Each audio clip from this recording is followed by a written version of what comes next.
Guys, your girl Luca here.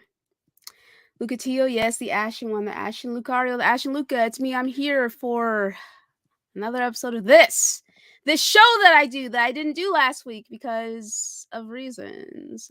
But I'm here, and that's all that matters. Slow-mo's eating his dinner, so he's doing that, and then Singer's down below. I'm good. I'm good. All What's up, right, y'all? what's up? What's up? Okay, let me just go ahead, hit YouTube. All Shout out right, to everyone. go ahead. I was shout out to everyone using their Twitter blue privileges to write paragraphs on Twitter. I appreciate Oh it. right, yeah. Oh man, Yikes. But I did want to say shout out to the boys on Plus on the Block podcast and Stone and so Triple Cup Chuck and all of them. They're hosting a charity stream right now, and they've raised $4,000 so far, which is awesome for children with mental health disabilities and also amazing. other disabilities. So it is amazing. Like it's amazing what you can accomplish when you come together. But what's up, Drav? Who's been a member for 23 months, saying hi. Hope all is well and everyone's enjoying the weekend. Yes, yes, yes, yes. What's up, Meat Puppet, Spider Man, Yobi, Iman, Butch? What's up, guys? How are we doing today? Yeah, it's been a while, but I'm here. I'm here, man. I'm here. Okay. So let's go ahead and talk about this the Activision Blizzard deal. Oh my goodness. All right, Yes, sir. let me go ahead and bring this up because we're almost done, guys. We're almost It's done, actually thank worth God. talking about this time. Yes. So Yes, sir. breaking, the UK's CMA has provisionally concluded that Microsoft's Activision Blizzard deal will not result in a substantial lessening of competition in console gaming services because Microsoft is unlikely to withhold Call of Duty from PlayStation. So, ooh, this blue. Okay. Anyway, wow, that is so blue. That is so blue. Okay. All right. So UK regulators sides with Microsoft over Call of Duty on PlayStation concerns. So yes, having considered the additional evidence provided, we have now provisionally concluded that the merger will not result in a substantial lessening of competition in console gaming services because the cost of Microsoft of withholding Call of Duty from PlayStation would outweigh any gains from taking such action, says Martin Coleman, chair of the independent panel of experts conducting the CMAs.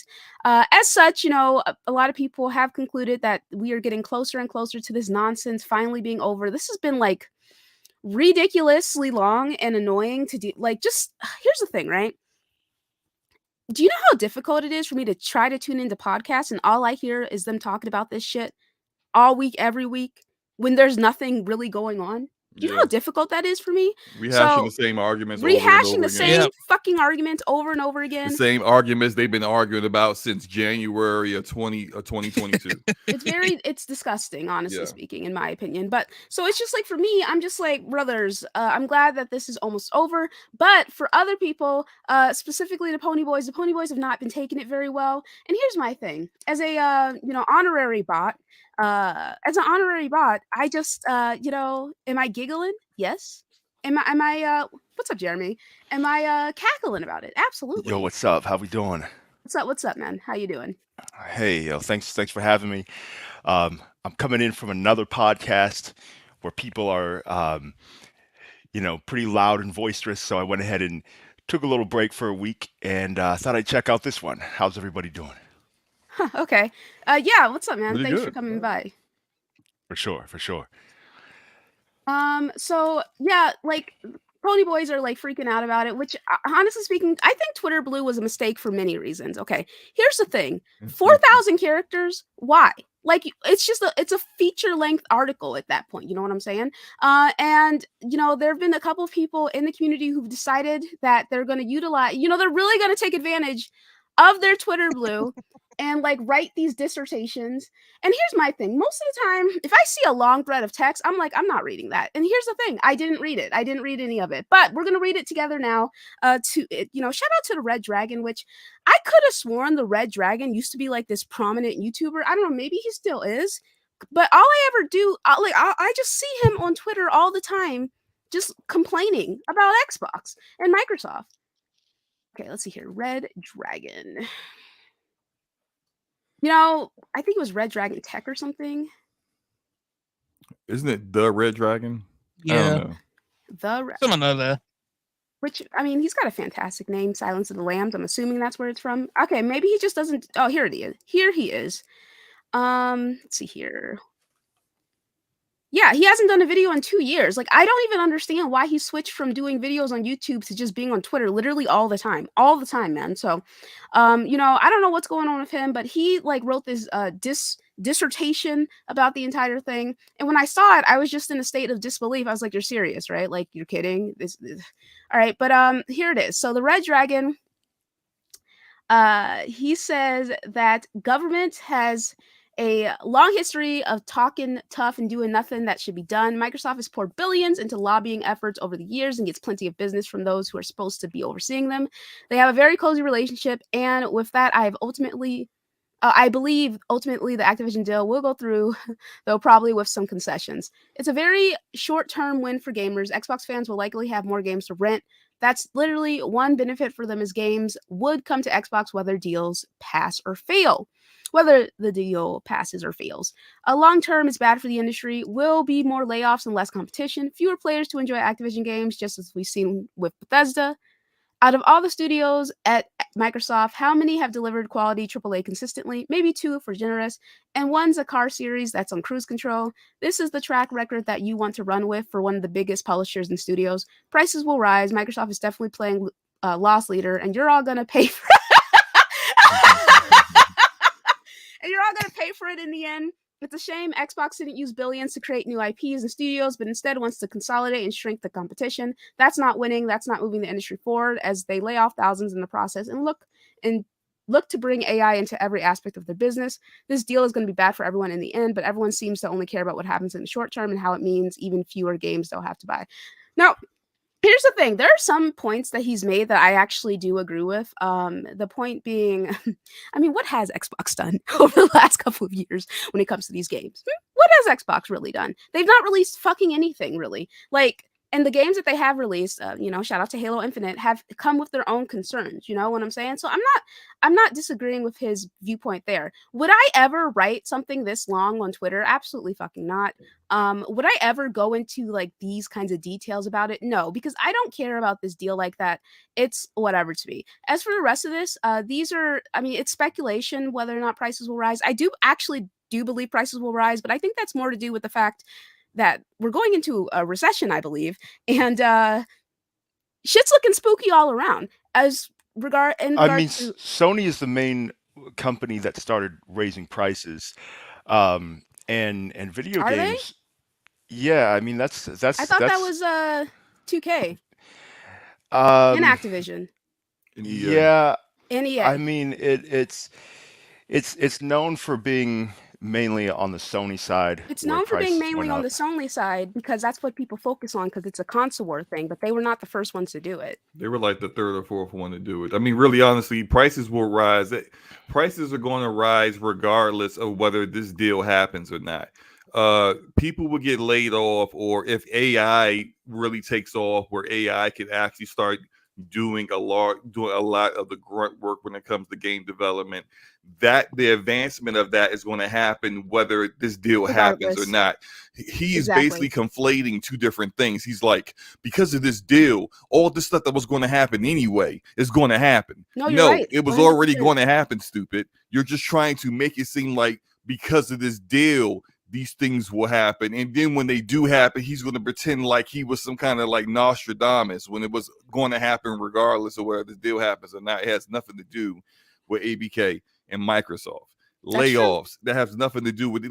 The freaking who just laid off 3,000? Amazon just laid off 3,000 people. That's their second one as well. That's not the first layoffs time. are happening and the deal hasn't even gone through yet. So what's his reasoning for that? He doesn't. No, I mean, have you're one. right. You're 100% correct. Like I have friends who own their own private business, and I was talking to them yesterday. We were catching up, and they're just like, yeah, AI is taking over. People would rather pay for cheap and fast and easy over paying for real quality work from humans. So AI is a thing that is becoming more prominent in general. I'm sure some of you guys have seen all the AI artwork. I mean, we were all having fun with the little AI art generator ourselves. You know, a brief moment of Stable weakness, diffusion. I must admit. I must admit, a brief moment of weakness, but like AI, people, and like remember the Linkin Park video, which they have more than enough money to pay actual fucking artists, and instead they used AI fucking generated art. Like, it's cheap, convenient, and it's easier. And then paying actual real life human beings. So AI I mean, taking that's over going to happen with that's any going to new. happen regardless. That's going to happen with any new technology. You really think the prices are going to go up again because video games have been the same price for many years. Like they take a long time to go up in price. Well, Yeah, that's I true, think it's but possible. yeah, I mean, it's. I don't think it's going to happen really anytime soon. You may see the price of Game Pass go up soon because that price really hasn't changed That since probably its will. inception, and I I can. can definitely see them once That's this deal is done, yeah. raising the That's price a bit. got a price raise written all over it Yeah, with how but much they're like, pumping into Game Pass. but if you look at AI and like say like chat, was it chat, Chat Chat GP. GPT. right? Like you can give it the instructions to write you code in whatever language you want, and it will spit out an accurate code for you that works for whatever you're trying to do. Like that, just that being available and that being possible limits like the need for certain people in certain areas or having so many people in certain I mean, that's going to areas. reduce the time it takes to make games, and Yes. it's going to free up the developers. I mean, it's a new tool that's going to benefit the development. Yeah. And that's, I mean, does it suck for the people who are in those roles? Yes. But as a consumer, do you like we just saw Jason Schreier talk about how as games become more complex, that now like a AAA game that starts today isn't coming out until like 5 or 6 years. It used to be 3 years. Now it's like 5 or 6 years. It's almost doubled. Right. Like as a consumer, do you really care that like an AI is doing a significant portion of some work, and now like that actually cut down the time maybe back down to 3 years? Do you care? Not Yeah. really. I mean, no, it's like jobs always get replaced by technology, but they get replaced by newer and better jobs, and so it's just it's a change that is usually these kind of changes are disruptive at first, but I don't think it's going to be there's going to be outrage for very long. Yeah, I mean, I actually the outrage. I don't think there'll be any outrage at all when it happens. It's just it'll be a footnote. People will talk about it and move on. We already know that the majority of the gaming community doesn't care about these game developers anyway. When they crunch and have mental health issues, contemplate suicide, lose their families, go through divorces at a high, unusually high rate, does anyone bat an eye? They're like, No, they're no, just I like, oh, Yeah, sucks to suck, get over it. That's right. Like basically what yeah, they're I like. heard crunch is great for games, so therefore keep crunching. Like no one yeah. cares. I don't think game development is really that bad. I mean, these developers are in air-conditioned studios. They're sitting on Not medicine balls, always. and I think this is you're this is a making high. a sweeping like generalization based on a few studios and not like all of them. The whole It's concept of, software development. I I mean, mean, it's a like, pretty cushy job. do you know anything about software development? I mean, I know they're not in a sweatshop Do you and know in anything a about software development? yeah, you're on a computer and Okay. it's an office. Like Hey, a lot of suicide, people are I in, mean, in it's not that computers in the extreme. office, and it's not software development. But it's funny that you brought up sweating and you brought up air conditioning, because the QA developers for Rockstar were absolutely sweating in LA with no air conditioning. And when they had to work, they actually turned when they had their shifted time there, they literally turned the AC off on them to save money. And this was something that Yeah. they actually had to complain to outside of the studio that they were under, the LA studio they were under, to the main Rockstar studio in Take Two, because they couldn't get AC while they were working, sweating their balls off Listen, it's Too many types sometimes of you don't have management. air conditioning, but like it's wait, no, software again, development. it's It's not just like like extreme you don't know conditions. anything about software development. You don't know anything, so you I can't think say that it's something easy. Like, here's my thing: it's not easy. I have It's nothing just but respect for blue collar jobs. I feel they are literally people who work blue collar jobs, backbone of our country. All I'm saying is you should have empathy for others if they say they're experiencing something difficult and you don't actually know what goes into it. You don't know what it entails because you do not work that job.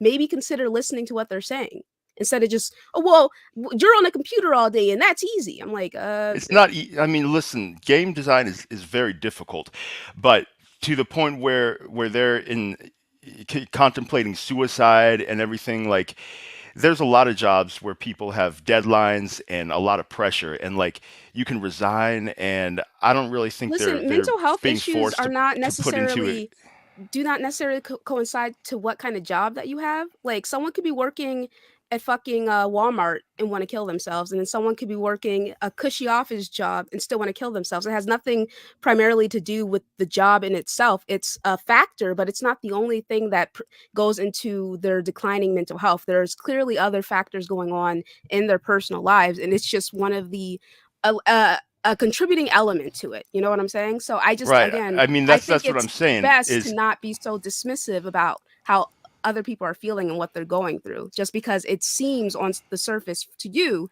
to be something that is not as strenuous right. So physically. you just said that it's not really about the job, that it's anyone No, I said it's can a contributing factor. It's not just Yeah, about the job. yeah, Those are it's two separate yeah. sentences. It's not saying that because everyone deals with it, then it's something that you shouldn't complain about. It's that there are, like, regardless of industry, a certain number of other factors that have nothing to do specifically with game development that occur, that where people get into there's a higher number of people who are contemplating these things, dealing with these things because of the high stress level. Like, there is this whole stigma with people who are not in IT. And I'm not saying this is you, Jeremy, but there is the stigma where, what are you complaining about? That's not that hard. I'm not saying you're saying that, but like when people who are in tech go through periods where they have to take a break or go on hiatus or leave their company to kind of like get refreshed, people go like, "Oh, you're soft." Like, that's nothing. Just like You you know, just don't you don't know they don't know anything. they They're don't know ignorant. anything about the actual work that's being done. Like, I there mean, are we don't know levels the of ins and stress. outs. We don't know the ins and outs of a lot of jobs. How come there's never any complaints about, like in movies, Hollywood? They have to crunch Okay, making movies. I mean, that's first of very all, That stressful. is Like there are not people pick and complaints. choose. No, People no, pick and there are choose what they want to complaints. be upset No, about. there are complaints about what's going on in Hollywood. People were giving Netflix a hard time because Jenna Ortega was sick with COVID and she had to work. So like these fucking writers are literally getting ready and gearing up to go on strike because of whatever, not being paid enough, whatever the conditions there. Like, what are you talking about, dude? Like, of course there are things that go on in Hollywood and people complain about it. I think your thing is you're just not aware of it because technically we're in the gaming community, we're in the gaming space, so most of the news that's funneled towards us on social media, on Twitter's especially, is going to be geared and focused on gaming. But there are plenty of things that happen in the movie industry and plenty complaints about that too, and people expressing concerns about that. Like, again, maybe you just don't see it because you don't pay attention to it because we're in the gaming space. But Yeah, it's there. I think it gets blown out of proportion. You know what I mean? People look at software and, oh, they're crunching. Let's make a big deal about it. And yet, as soon as the game comes out, they don't care about the crunch. You know what I mean? It's like if they really cared about crunch, they would be upset still. The Like people what who are dismissive about crunch are the ones who tend to celebrate when the game comes out. And typically speaking, if someone is expressing like, you can express concern about something and still enjoy the product. They're not mutually exclusive in that regard. Luca, I just did a cursory Google, and I came across something interesting. Some of the Fortnite devs, when Fortnite first blew up, they came out and said they're working 70-hour weeks. Some of them are even working 100-hour weeks. Now, I mean, is that a cushy job? you want to No, be out it to the sounds house 70 to ridiculous. 100 hours a week, staring at a computer, patching the game constantly? All right, so shout out to what's up, Jacob? Wait, is that a different Red Dragon? No. Bavari, Nathaniel, Vac. What's up, my boy? Dr. Eldon Tyrell Rosen. Okay. Dima Genie. Oh, what's up, Jack Move? How's it going, buddy? Geekhead, my boy. WRK, what's up? What's up, Sly Gamer? What's up, Latex? What's up, Lynch? Yes, Jeremy has decided to grace us with his appearance this week, taking just gracing us with his appearance. What's up, Joe? Let's see. All right, PlayStation Trophy Channel. Luca, you look okay. Well, thank you, I guess. What's up, King Pro? Black Dragon, what's up? But yeah, I'm just kind of like King Metrotron. Like, unless you're an executive, I wouldn't assume that you're working like some cushy job, or unless you are someone like these goddamn TikTokers who post that like, oh, I work from the Google office and I have 15 breaks eating and drinking and having a ball with my coworkers. And then even then, I don't even know what they do. Like, of course, there are some jobs where I'm like, that is not a real job. But like when it comes to software development, I don't know anything about software development, but I know enough about IT to be like, okay, you can't just be dismissive and claim that it's something like that's not that big of a deal. I know a little about software development. It's definitely not easy, but I think that the real thing about is that anyone who has to work a certain number of hours per week more than what is the average, and it's not about the fact that maybe 1 week you gotta work those kind of hours. I do that frequently. Every now and then I gotta put in more hours in a week than I normally do, because there is a particular deadline or a particular project that's coming to fruition that we need to put work in on. It is the consistent and unending kind of crunch, the extreme crunch as it's called, that people have a problem with, because when it's never ending and it's always the same thing, people get burnt out. Now, I'll use an example of someone that I know personally, not in the video game industry. This was an ex-girlfriend of mine over a decade ago who was in finance. And she graduated from college. She got a job working for an investment firm. And this investment firm was working with airlines. And her job was specifically to convince rich people to invest in airlines at a time where airlines were basically looked at as like, it's a waste of your money to invest in them. And so, but she had a plan. And her plan was that she did this, and she worked these extreme, ridiculous amount of hours per week. She was making so much money that she could retire the rest of her life in 5 years. She lasted 2 years before she was done. Literally, like, you can't say just because of the kind of industry it is that it's not worth talking about or it's overblown.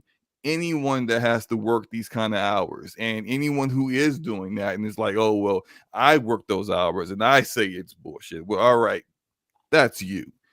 But not everyone is you. And not everyone can thrive in those kind of work environments. And the reason why a lot of those kind of work environments have high turnover is because most people don't want to deal with it. And the reason why the video game industry has high turnover is that most people don't want to deal with it. Yeah. Shout out to Meat Puppet, by the way, who waved. He's been a member for 25 months. Shout out to you, my boy. Yeah, I'm just kind of like, yeah, I'm good on that. So anyway, this deal is almost over in theory. And I'm really, listen, I'm fucking done with this shit, man. Like I'm tired of it. I'm over it. And it got boring maybe like 6 months ago or something. How long is it? It's been Singer, how long has it been? It's been a year, over a year, yeah. But I mean, it started January 2022. All I gotta say is about that particular thing. The CMA finally got their heads out their ass and came to the same conclusion any logical thinking human being would come to, that it doesn't harm competition in the console space, which any logical person would agree. It's like they wouldn't take it off PlayStation, no, because they'd lose so much money. Like that's obvious. You could probably ask a 10-year-old that, and they'd say no. But hey, GG Jimmy, you tried your best. I mean, here's your participation award, but you're gonna have to move your ass back to Sony HQ and just live with the fact that the deal is going through. I mean, the only thing outstanding is the cloud gaming thing, but they're already on top of that. They were offering 10-year deals to every single cloud gaming provider available on Earth. So they're probably going to need, except for the only one that really kind of matters, which is Amazon. So they'll give it to Amazon as a concession. they're probably going to have to just give it to Amazon too. Yeah. And I feel like the regulators are getting tired of this deal as well, because it seems like they're just willing to say, just let this be over with and let them have it, because they started off with a lot of resistance. And I think they just got used to the idea of Microsoft owning Activision Blizzard, and this could have been Microsoft's strategy, is to play it out and give them time to negotiate and get these deals set up, these concessions. Yeah, I mean, look, it actually still kind of follows their timetable if you think about it. Like, it does. This could be done before June. Yeah, they said this wouldn't be done until the end of their next fiscal year, which would be like May. So if the FTC drops their lawsuit, then it actually ends up falling within their timetable. Although I do there's still no guarantee on that. Like the FTC could say, we don't care what the CMA says, we don't care what the EU says. We're going to take this to court. And if you kind of look at the way the FTC's been running over the past couple of years, that's not even exactly like a shocking decision that they would make. So it could end up going a little bit further beyond this, but the CMA definitely was like the biggest hurdle to everything, because the FTC doesn't really have like a lawsuit that actually works with our legal system that justifies them blocking it.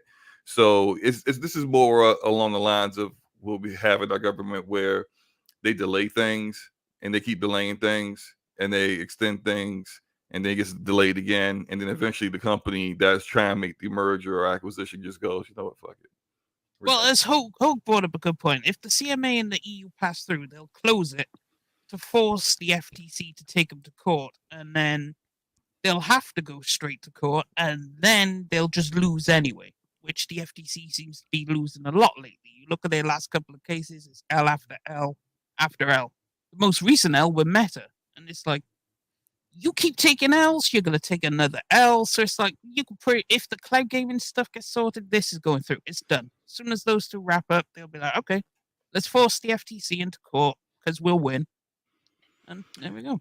Do you think that Microsoft will try to acquire more companies after this? Do you think no. This will make it easier? Do you think other studios, other companies will be easier? Like they got Activision Blizzard. Now everyone's going to come in and try to acquire things.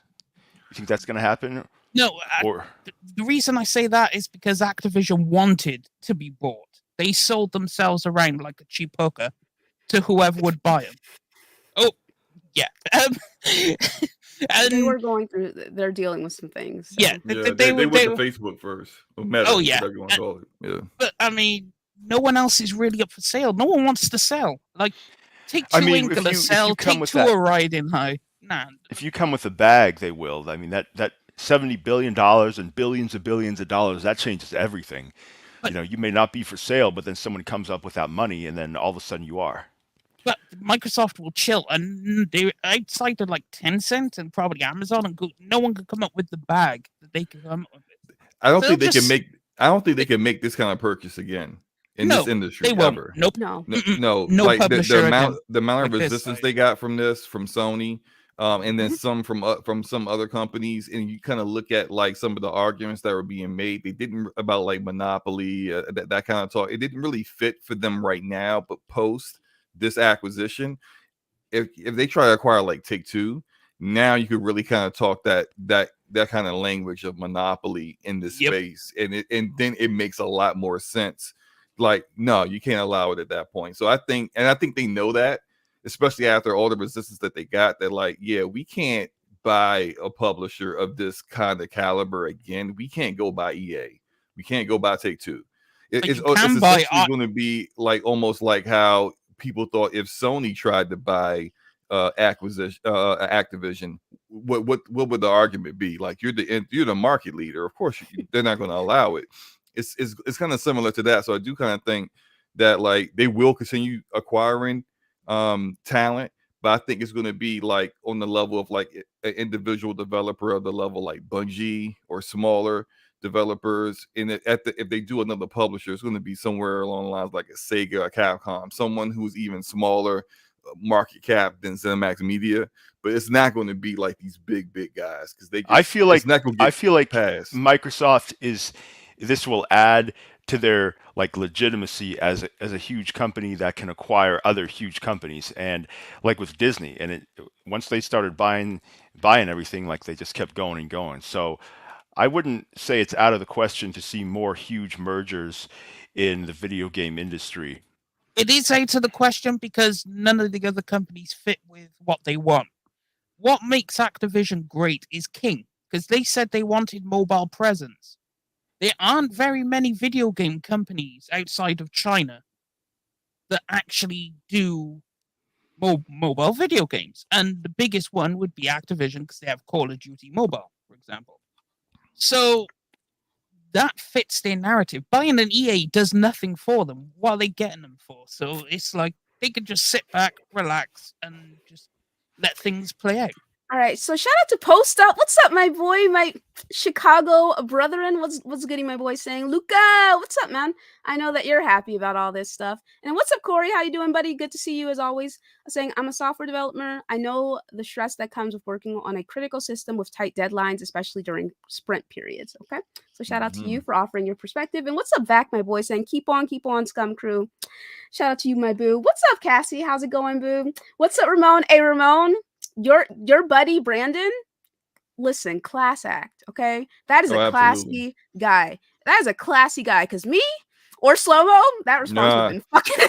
I would have scorched earth that idiot, yo. Like I would have destroyed him. But like no, it would have been bad. So, but I think his response killed that guy even worse than someone actually going in on him, because he took the high road and it made the writer look even worse for him, like doing a hit piece on someone that's that nice. And then the guy's response to the hit piece is, it's okay. I understand his perspective. Please, no one, don't murder this guy. It's fine. It's fine. Yeah, because and I saw people in those replies like, we about to give you some more money, my boy. People, he actually gained fans off of that. People was like, I never heard of this dude before, never read any of his books, but I think I might go buy a trilogy real quick. It's exactly. Just like, that's what I like seeing shit like that. I'm just like, yes, continue to be successful, King. You deserve it. Your writing is phenomenal. But yeah, okay. So Activision Blizzard deal. I'm glad that shit's almost done. Singer, do you have anything that you want to say before we move on from this topic? I know that like this is your bread and butter. No. I mean, I said all I want to say. GG Jimmy. I'm sorry for all those people who have a problem with this. It's gonna happen. So you're gonna just buy an Xbox or boot up that gaming PC that you claimed you had since 2013. Because I don't need to buy an Xbox because I have a gaming PC. Well, then you should be fine. And exactly. You shouldn't be complaining. Exactly. Or you were full of shit and you just don't like Xbox, which is your true agenda. All right, so shout out to Bless with super chat saying just popping in to say hi. What's up, Bless, my boy? Shout out to Alcoholic Gamer with super chat saying Pink Whitney and Red Bull tastes like pink Starburst. I don't know what that is, but I guess it sounds delicioso. Because Starbucks burst, that is, are very good. He did say Starburst, right? Starburst is very good. All right, so Redfall. So okay, this is like when I saw this article, I was just like, this is pretty dumb because this is like a obviously sort of thing, right? Mm-hmm. Matter of fact, it's like one of those non-issues. Like, why are you even talking about this? This is my first time looking into it, so maybe they were asked a question or whatever. But Microsoft scrapped a PS5 version of Redfall, says Arcane director. So Redfall was also in development for PlayStation 5 before Microsoft acquired Bethesda, according to the game's director. The version was ultimately canceled and the game became exclusive to Microsoft platforms. In an interview that is with IGN France, Arcane's Harvey Smith explained, "We got bought by Microsoft and it was a huge sea change."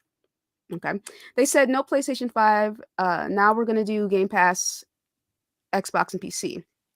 So But then he continued with, like, the studio didn't mind the decision. Support from Game Pass and to have to worry about one less platform, one less complexity. And Game Pass has a ton of people that can play. It could be our biggest game ever because of the 30 million Game Pass members or whatever the number is. So, since Microsoft acquired Bethesda, both Starfield and Redfall were confirmed to be Microsoft exclusives, while Microsoft still honored Deathloop and Ghostwire Tokyo's timed console exclusivity periods on PlayStation 5. So, Redfall's now canceled PlayStation 5 version is also an interesting revelation considering Microsoft's pending acquisition of Activision Blizzard. So, and they said, let's see here. Microsoft didn't specifically deny Smith's statements about the development, but note that we haven't pulled any games from PlayStation. In fact, we've expanded our footnote of games that have been shipped on Sony's PlayStation since our acquisition of ZeniMax, and the first 2 games we shipped after closing were PlayStation 5 exclusives. We did the same thing since our closing of Minecraft as we extended the reach of that franchise.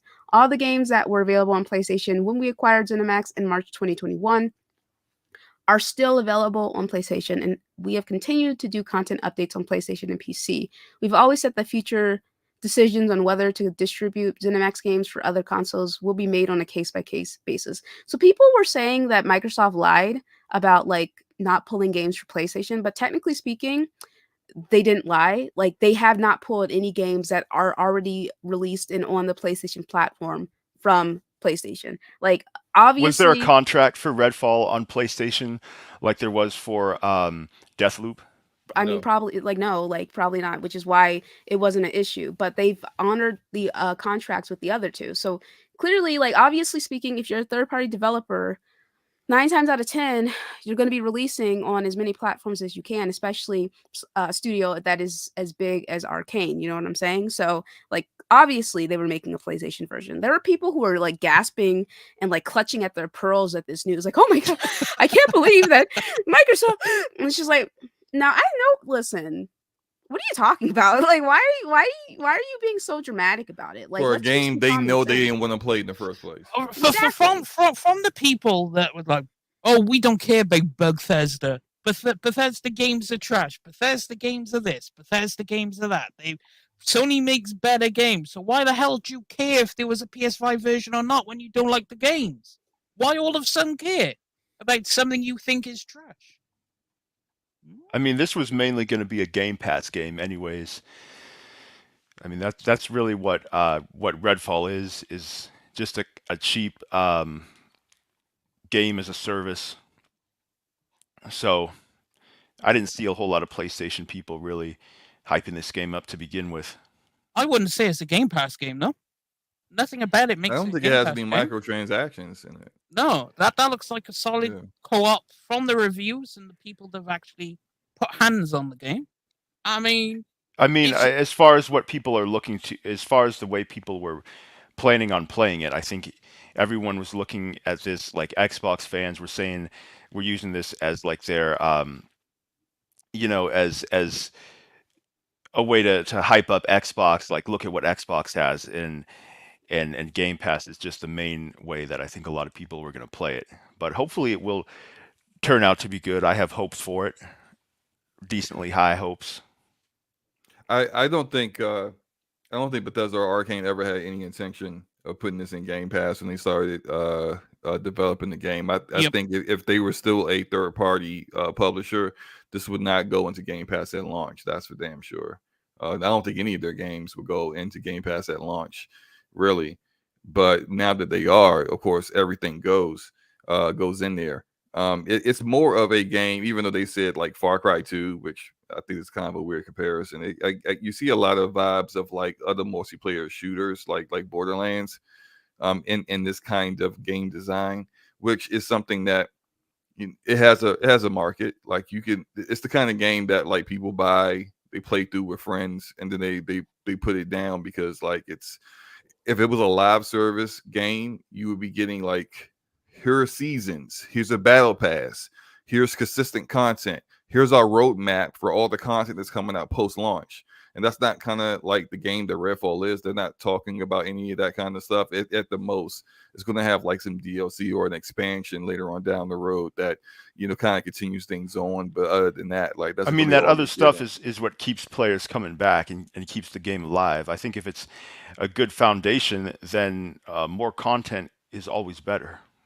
maybe they just don't want to advertise it too much because they don't want to make it seem like a games as a service. I mean, I But think you more are the making game. a pretty major assumption that has any basis on facts, to be honest. The, the thing is, people have actually played it, and it's clearly not a live service game. Because if I wanted a live service game, I'd look at Halo or Fortnite or anything. This is a co-op game with a full campaign, full story, and you just play through with the.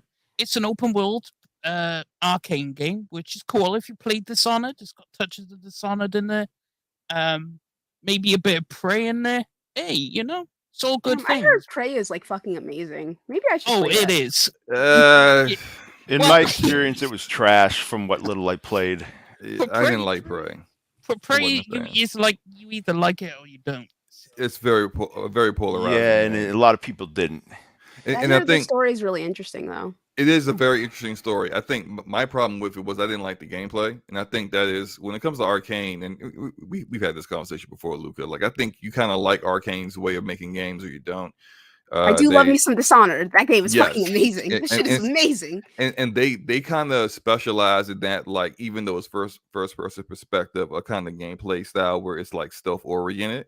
And this isn't really that, which is why one of my concerns was how would the gunplay be? Because when I played Deathloop, the gunplay was awful, but it looks like they kind of worked with id Software to kind of shore up that side of things, because this is definitely going to be a more guns oriented, actually being good at that aspect kind of game than their previous games have been. But Prey is more of like their old style of making games. It's different, even though they come from a studio and publisher where nearly all their games are first person perspective. They are nowhere near as good as Machine Games or id or anyone else under that umbrella at gun shooting game, like a shooting gun play style and mechanics as a first person shooter. But hopefully, like for what people are saying, like Redfall is much better in that aspect, and we'll see what happens. But yeah, you should try. You should try Prey. You might like it. Paris say that he liked it or something. Yeah, that was him, right? Paris. Yeah, Prey. It doesn't compare to the original game. Oh, I'm talking about Redfall. My bad.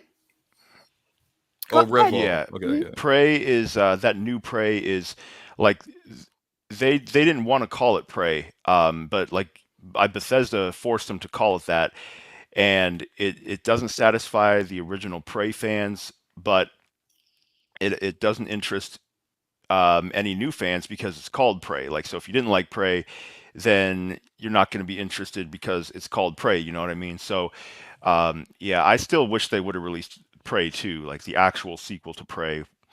That was disappointing that got canceled. Yeah, that's fair. I found that this game was just I'm running around. There's nothing happening. There's no real story going on. I didn't get it. I didn't find any entertainment out of it at all. So. Okay. All right, but yeah, I did want to go over this article real quick where WCCF Tech recently participated in Redfall preview event in London's Bethesda headquarters. After playing, I interviewed Arcane Austin veteran and Redfall creative director Harvey Smith, who revealed that there will not be any in-game store or microtransactions in the game. He also confirmed that Redfall is set to become the most supported title ever made by the studio after its debut. Interesting. We try to be very clear that there are no microtransactions and there's no store in the game. We're very proud of that. If you find a costume in the game, then you can have it. As simple as that. Other than that, Redfall would be our most supported game post-launch. We went with a server model so we can update the game constantly.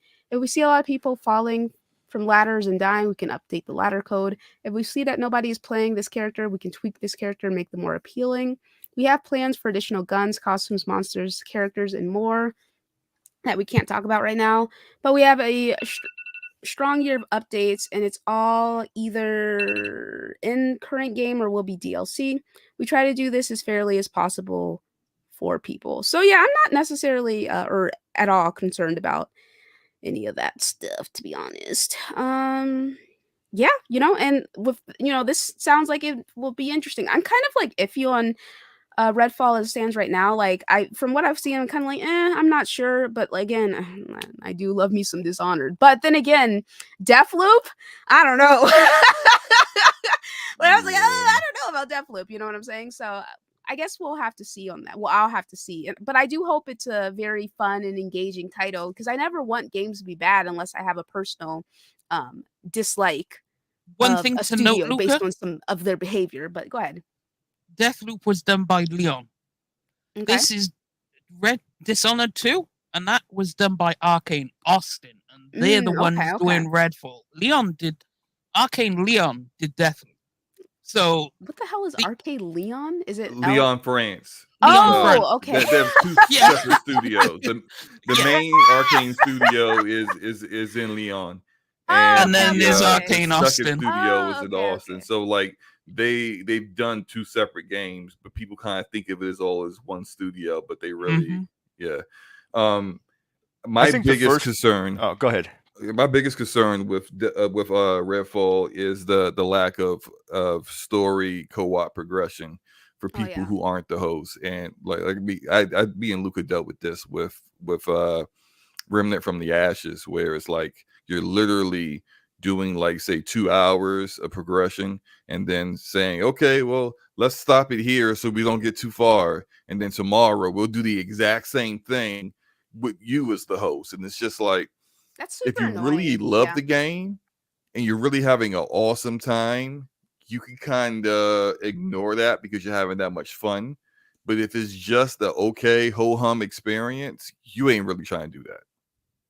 No, yeah, I do agree with that. I definitely agree with that. And it makes it so people don't want to play co-op with you. Because like for me, Yeah. Remnant from the Ashes, despite all of the ways that it irritated the fuck out of me, right? I still had a lot of fun with that game at the same time. You know what I'm saying? So I was willing to play it. But I played it by myself a lot of the time. And then, me and Slow would play together and stuff. So I mean, And these Game Pass games tend to be big at launch, like Halo or Forza. But both of those are kind of dead now. So I wouldn't have said so. Yeah, they're definitely nowhere near as big as they were at launch. And I think these Xbox Game Pass releases are good for the console, and they definitely give momentum to Xbox at first, but they tend to run out of steam pretty quickly. I think that like just using two games as a basis is you can't say it for their vast catalog that will come out I mean, eventually. those Like two Halo games are Infinite the had biggest very games. yeah, but Halo Infinite had very specific issues. I don't know anything about Forza, but Halo Infinite had very specific issues that made people drop off of it. You know what I'm saying? Like, and they're also multiplayer games.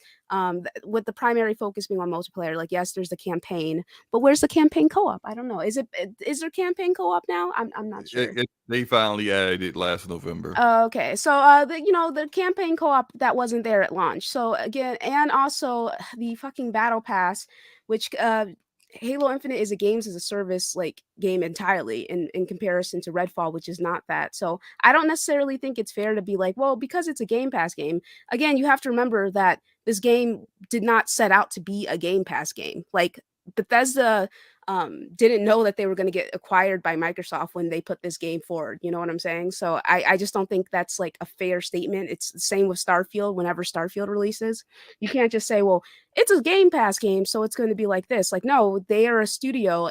They are part of they are part of an established studio Yeah, that were working that on this would be game, and they were going to release these games regardless. Starfield would be different because that has a huge following with Bethesda, and it's in the vein of their other games. But Redfall is a new IP, and then when it comes to Halo and Forza, like those games just they don't have the brand power. I think was the biggest issue that people dropped off.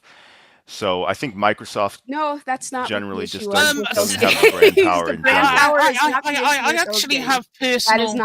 not the issue with those games. I mean, yes, I I th- want to hear what you I have to think it say. is. Well, you can think whatever you think, and that's perfectly fine. But like, there's Halo and reality, and then Forza are not there's your thoughts. they're not So, as big they're not as big in names as they All right. once were. So for Forza Horizon 5, here we go. Because, I actually do this shit. So I play the game. I logged in last week. Now, when you beat the game, which is completing the campaign, all the missions and the races, there's a global leaderboard.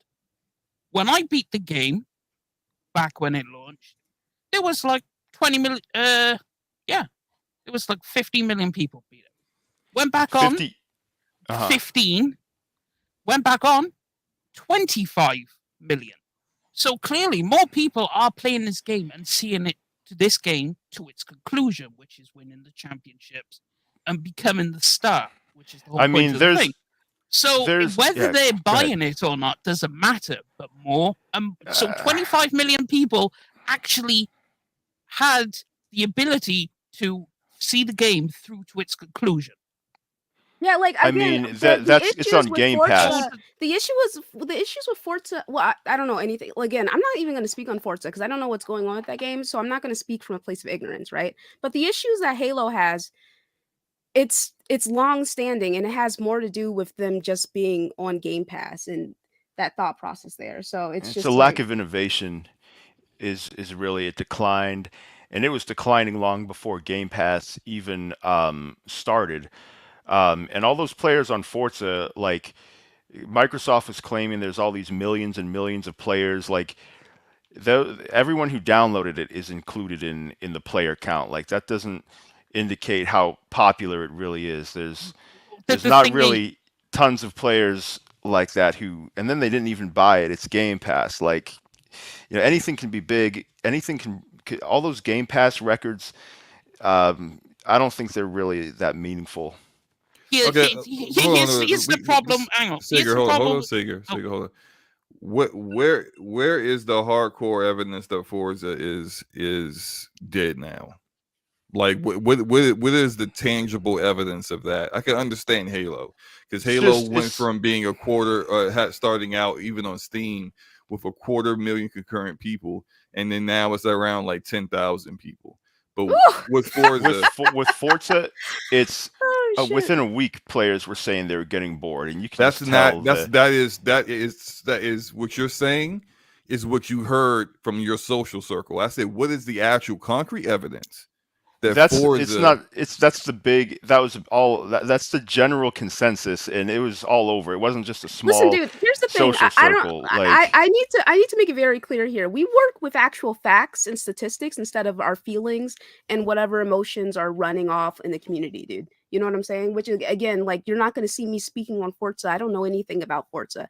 And Halo's issues are long standing. And I did a big video discussing all the issues I had with Halo. And so that game not doing well, not surprised on that. I don't know anything about Forza and Forza's success. So, and again, I mean, you can see how popular it is based on how people are talking about it, and I think it's pretty obvious how popular a game is. Like Fortnite, like you didn't really have to look up anything when Fortnite was huge. It's everywhere. I mean, you can see they're putting on new characters but constantly. Fortnite also has the numbers and statistics to back up that statement as well. Yeah, it's but not just based on what you've seen. You don't have to look at that though to tell it's big or okay. or Well, Call you probably, of Duty. you probably don't should have look to- at it before making any sweeping statements. The numbers for Forza are not blown up because the 20 million they quoted, that's not people who downloaded the game. They played it and beat it. They got all the way to the end to get on the leaderboard at the end. You have to have played through the game, done the missions, done the races, done all the events. You have to have gone step by step through playing the actual game to get to the end. 20 million people have done it. Therefore, I would say that was pretty popular for a racing game. 20 million people actually, whether Can they we look at bought it or the not. trophy, the achievement that when you beat the game? What's the percentage? What's the percentage completed on the achievement? Well, that for percentage beating the would game? be skewed because you don't know how many people beat it on Steam, and you don't know how many. So I You mean, have to add the two percentages together. I mean, what's really going to be the difference? Like, even if it's limited to Xbox, like, it's still gives you a percentage of people who beat it based on those who have played it. Yeah, based Right. on one pool of people when there's multiple. Shout out to I Blade mean, X the with the pool super is chat. millions and millions. Shout out to Yeah. Blade X with the super chat saying, "Why are Xbox gamers not beating Hi-Fi? Oh my goodness, Hi-Fi, bitch. Hi-Fi Rush. The completion rate is only 7.30. It looks like pick it for a couple hours and drop listen. I had no interest in playing that game, so I didn't. So I don't know about the rest of y'all, but I was like, I'm not playing it. So Yeah, it's not that great. I wasn't into rhythm games, so It's cool at first, but it's just it's the same boss battles over and over. You know, it's linear. It's limited, and it gets tiring pretty quickly. Is why people didn't really play it that much. some people, but you know, and that's crazy because it's like I looked on my timeline and pretty much a bunch of my people who I follow were playing that game, but like we don't actually know how popular the game was in its entirety. It's just based on how many people were discussing it at that point. You know what I'm saying? So I don't know, man. Like again, a lot of sweeping statements, and I'm just kind of like, but all you say all you have to go on is how many people are discussing it. Like that is how popular the game is. Like the sales and how many people are talking about it usually go hand in hand. Like, Not really. Games don't maintain popularity and are at so the top of the again, charts that's not and true have no one because talking about them. Destiny consistently has a slew of people, a large number of people playing that game, but not a lot of people in the community that I follow play Destiny. So they're not talking about it. So I have to also like bring something. what I see. Hold on, what I see on my timeline on what's going on with Destiny doesn't match what's going on with what's going on with Destiny. Also, another example would be Grand Theft Auto 5. Like I know for a fucking fact a shit ton of people are still playing that game, but I don't see anyone on my timeline talking about it, or I don't hear people Fortnite. talking Yeah, about but it. it's and a we know huge. Fortnite's massive, or the fact that like we talk about how big Call of Duty is, but Riot Games has like 2 or 3 games that are bigger than Call of Duty, and no one in this community talks about those games because those games are primarily just on. Actually, not even primarily; they are just on PC. That was the point. And how do you know that they're League of Legends? How do you know that those are? How do you know that those are big? Valorant and League of Legends. Let's All right, look hang at on, the numbers. I'm gonna school him. Okay. I'm gonna school him. Let me. What are the numbers? Hold on, Give me a number. I'm just saying. The way who that said, you can tell. Hold on. The way you can tell a game is big is based on the numbers, which is that was my initial statement. Like, okay, you have to actually look at like the statistics for these games before just making a blanket statement. But go ahead, Singer. Right. Because now you're fucking with League of Legends, and now you're fucking in my domain. Okay, so let me run a few stats for you. Okay, how big is it? Okay, what if I told you the popularity of the game, real life now, watching the tournament, the final, 110 million people worldwide sat at their screens watching some pro players do the final of the World Championship. Now, if you go, okay, that's cool, but how many people actually play the game? Well, there's 150 million people worldwide. Easy.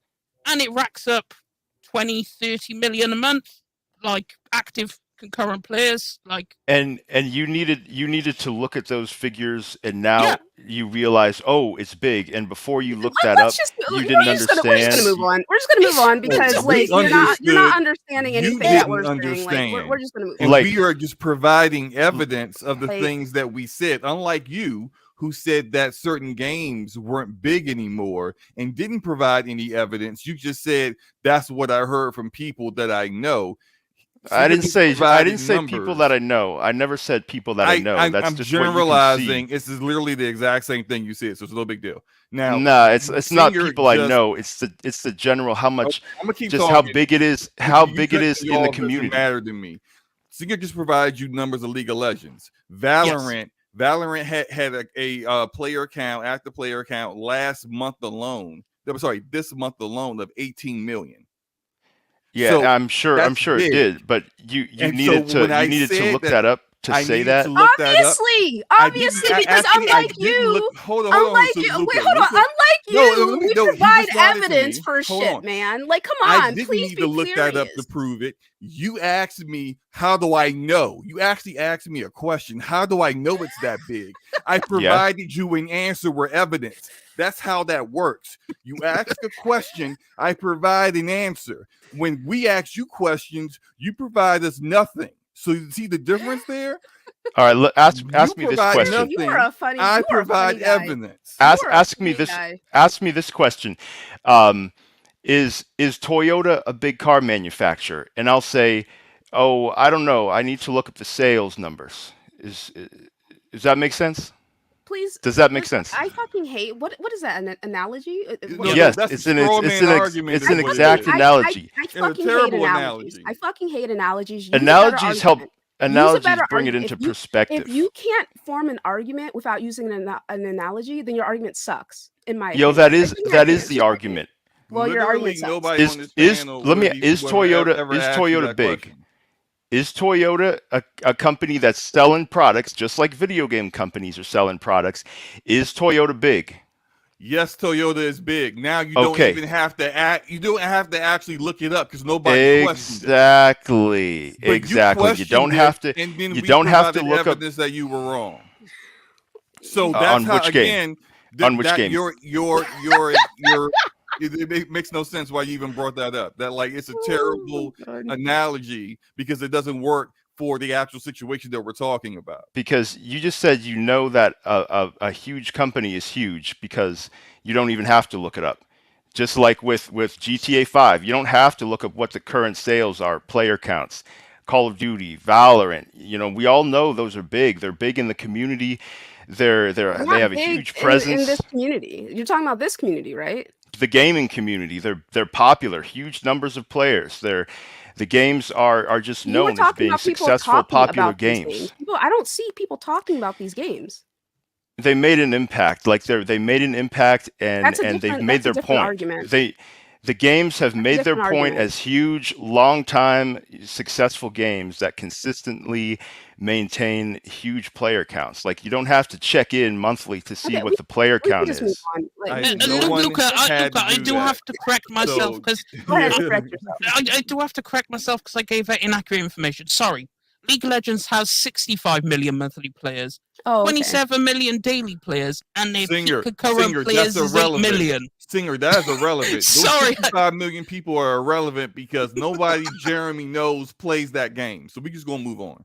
When did I ever say my friends and people that are in that like it's obvious when something's big, Jeremy, and it's obvious when it's a flop. Like, what are you talking about? What people are you talking about when you say people I see?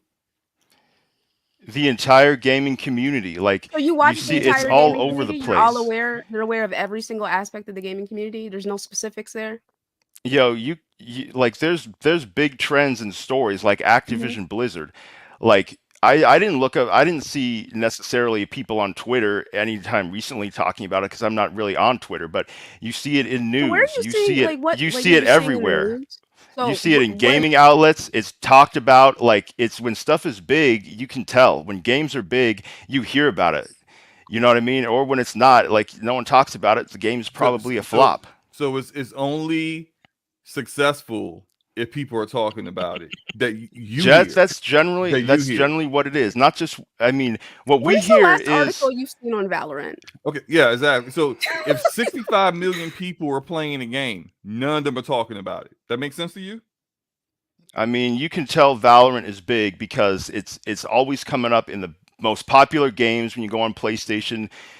Most popular free-to-play games, and it's always on the top charts. Statistics of it being big. You don't need statistics for stuff that's that popular. Then why did you ask for them? Why did I ask for statistics on Valorant? Yes.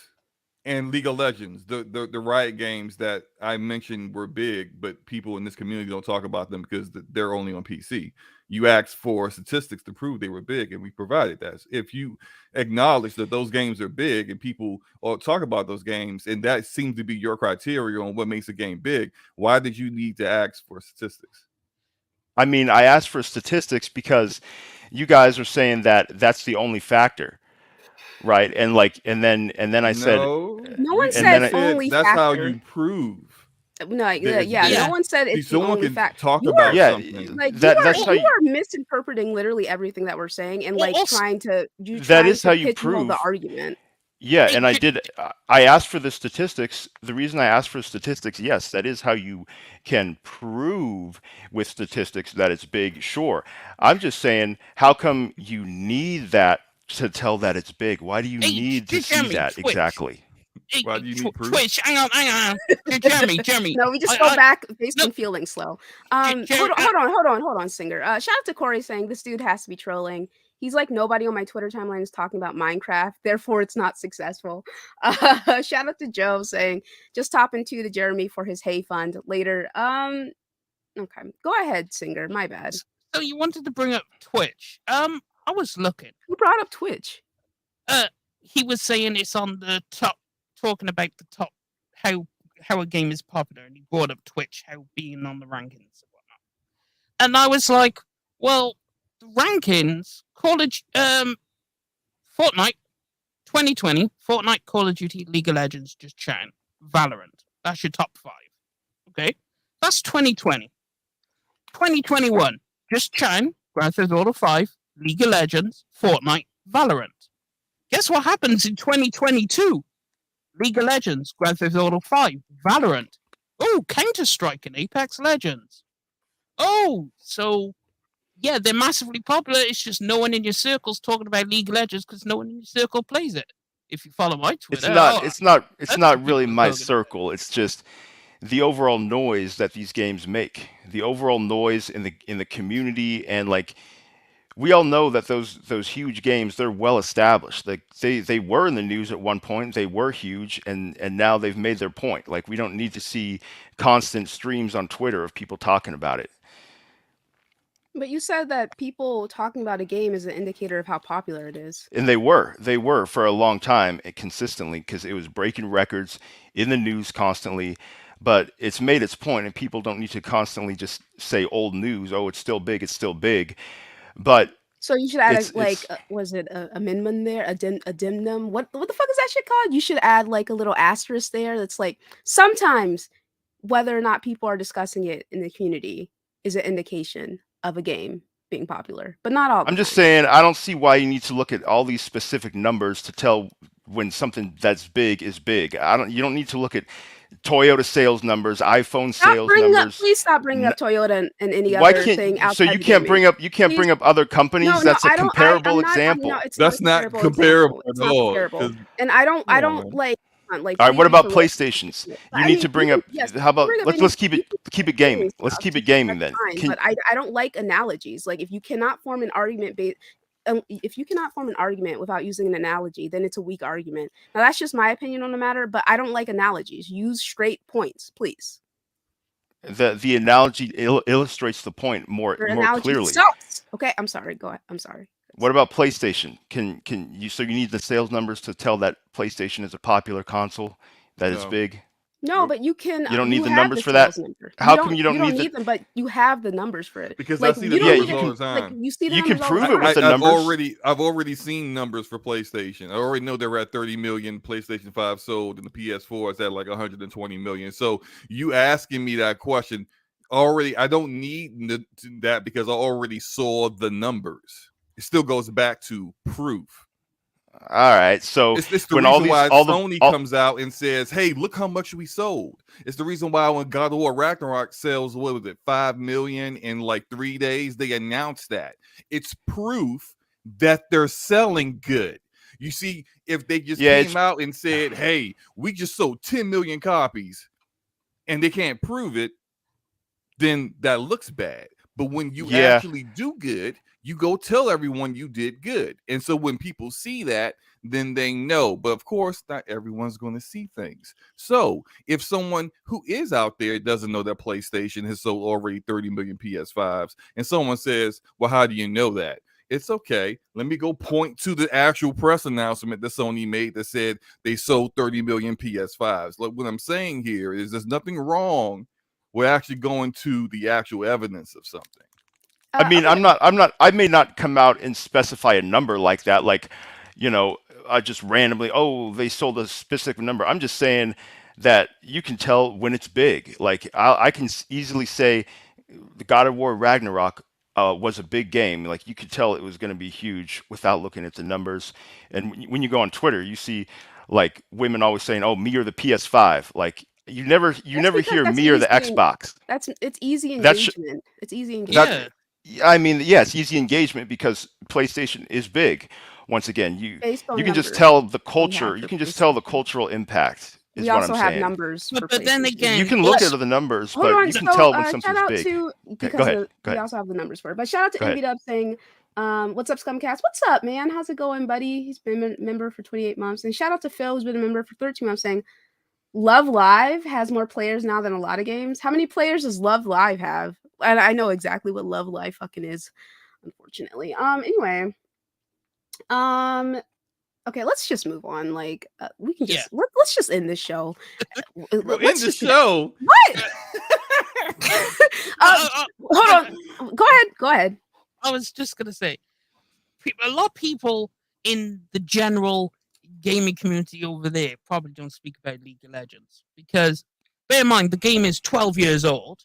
But yes, I mean, and it's the biggest it's ever been. It's only gone up. It's never gone down. But me, because I actually follow the League of Legends topic and the gamers, the shit's on fire 24/7. It's probably one of the most popular topics on Reddit. It's all over the place. People are talking about League. It's just no one in general who plays on PlayStation or who plays on Xbox or Switch is more than likely going to be playing League of Legends.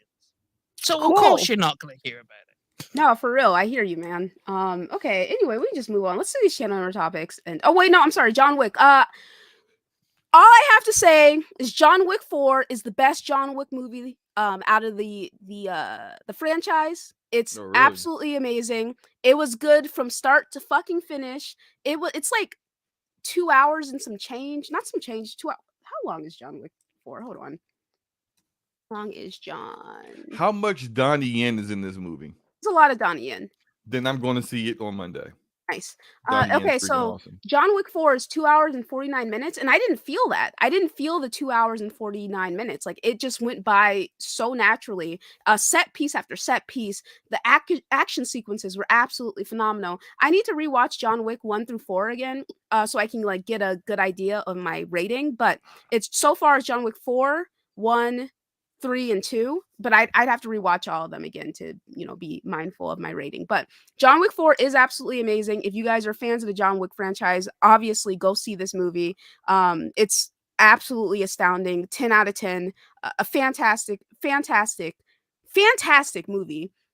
And definitely worth a trip to the theater. And I would also say, if you're not a fan of this like series because you've not watched it, fucking watch John Wick. Every single movie is good. Like it doesn't have a bad movie in the franchise. There are some movies that I like. I like a little bit less, but I've been actually thinking about it. I was thinking about my ranking for 2 and 3, and I was wondering if like because of there had to have been something going on during the time when I was watching 2 that made me not like it as much as 3. Because there's just like I think it's like the villain in 2 was just so fucking obnoxious that it took the score down for me, maybe. But there's like no bad John Wick movie, and like if you like action, go fucking see those films. 53 million players for Love Live, though. All right, and then let's do channel member stuff, and then we can get out of here. Okay, let's see here.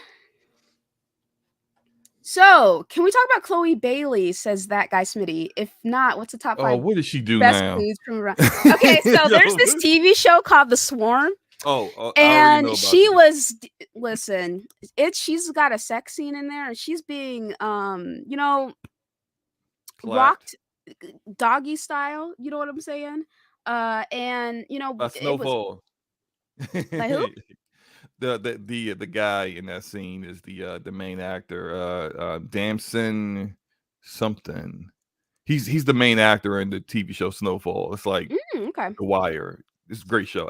Awesome show. You should watch. Right. Yeah. So yeah, I mean, I saw that scene all on my fucking timeline. I was like, oh, Damson okay. Idris, that's his name.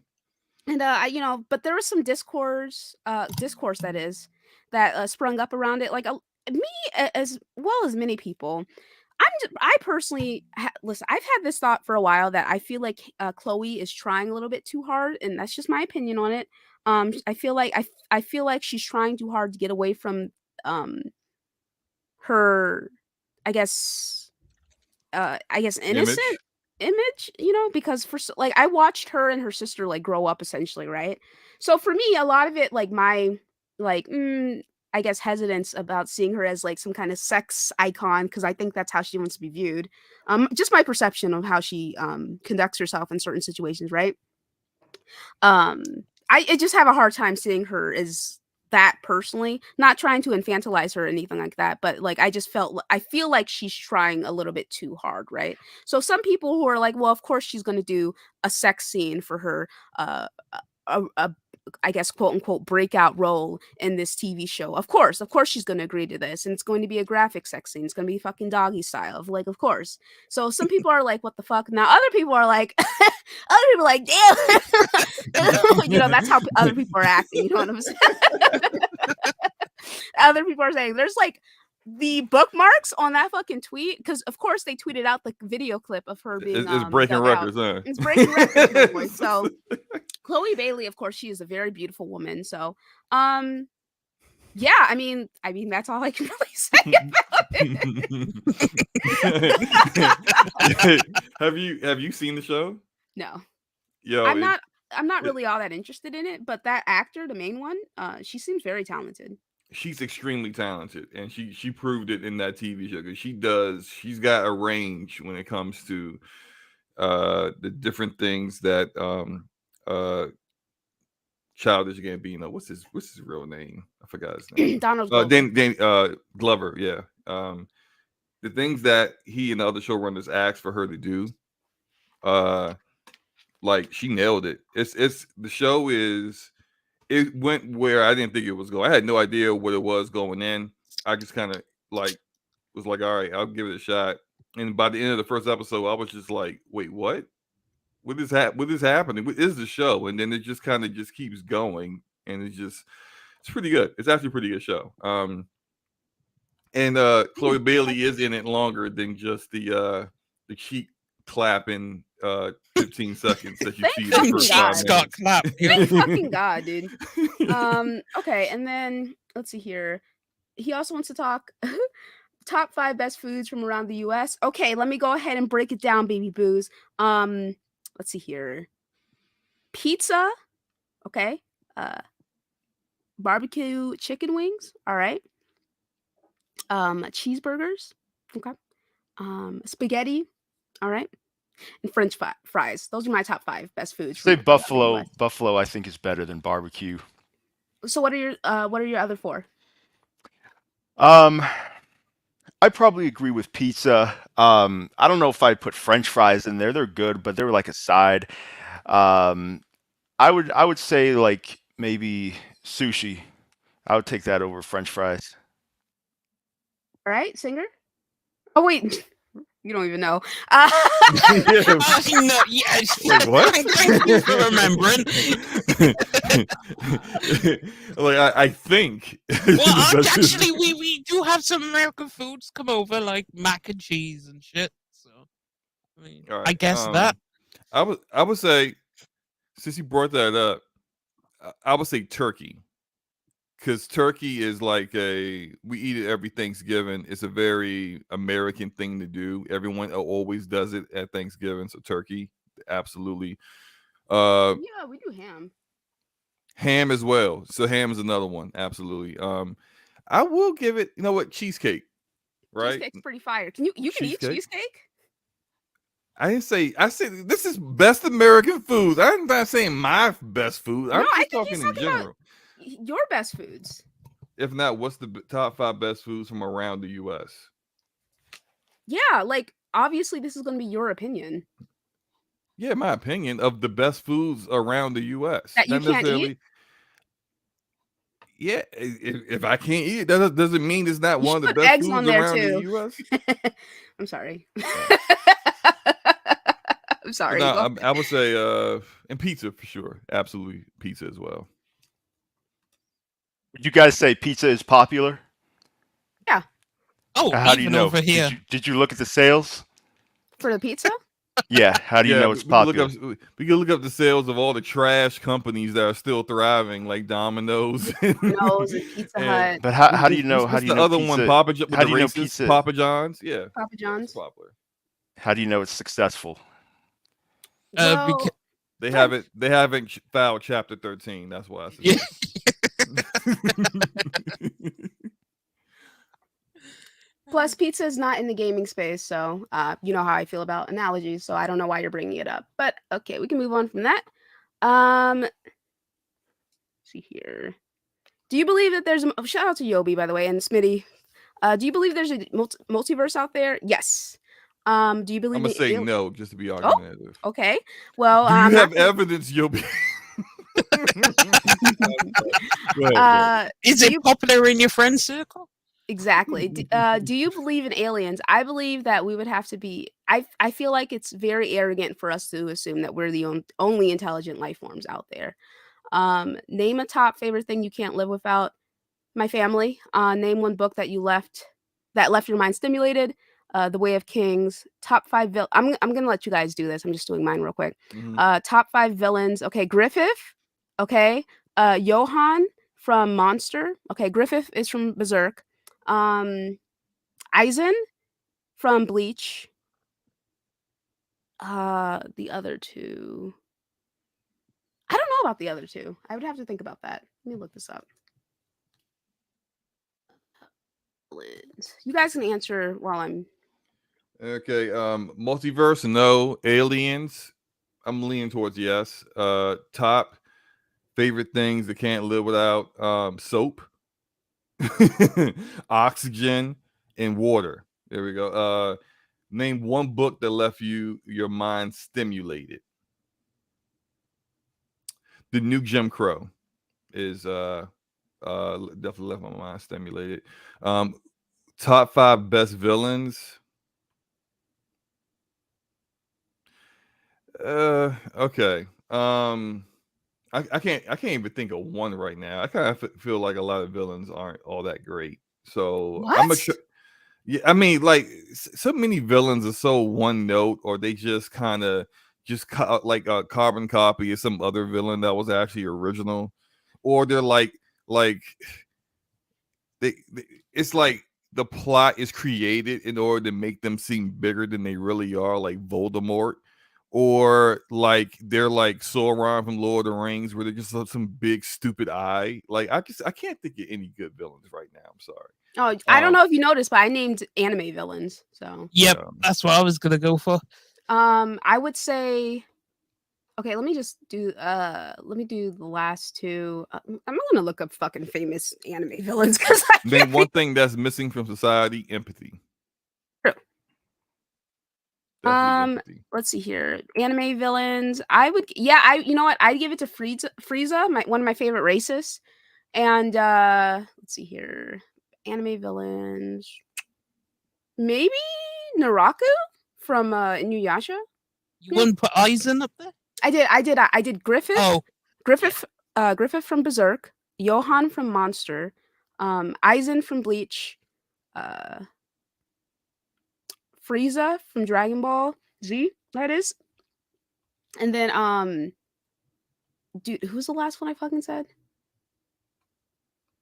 Oh my god, I don't remember. Y'all, what did I say in the chat? Oh, Naraku from Inuyasha. Okay.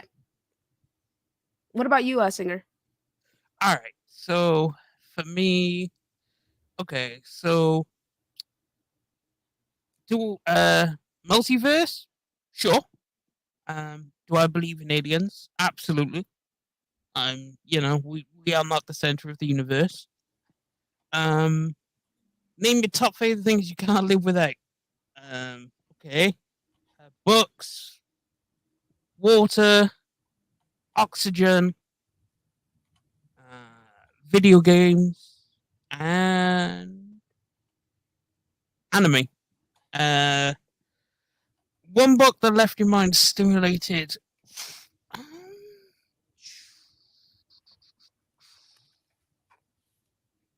It's can I do a series, not just a single Sure. book?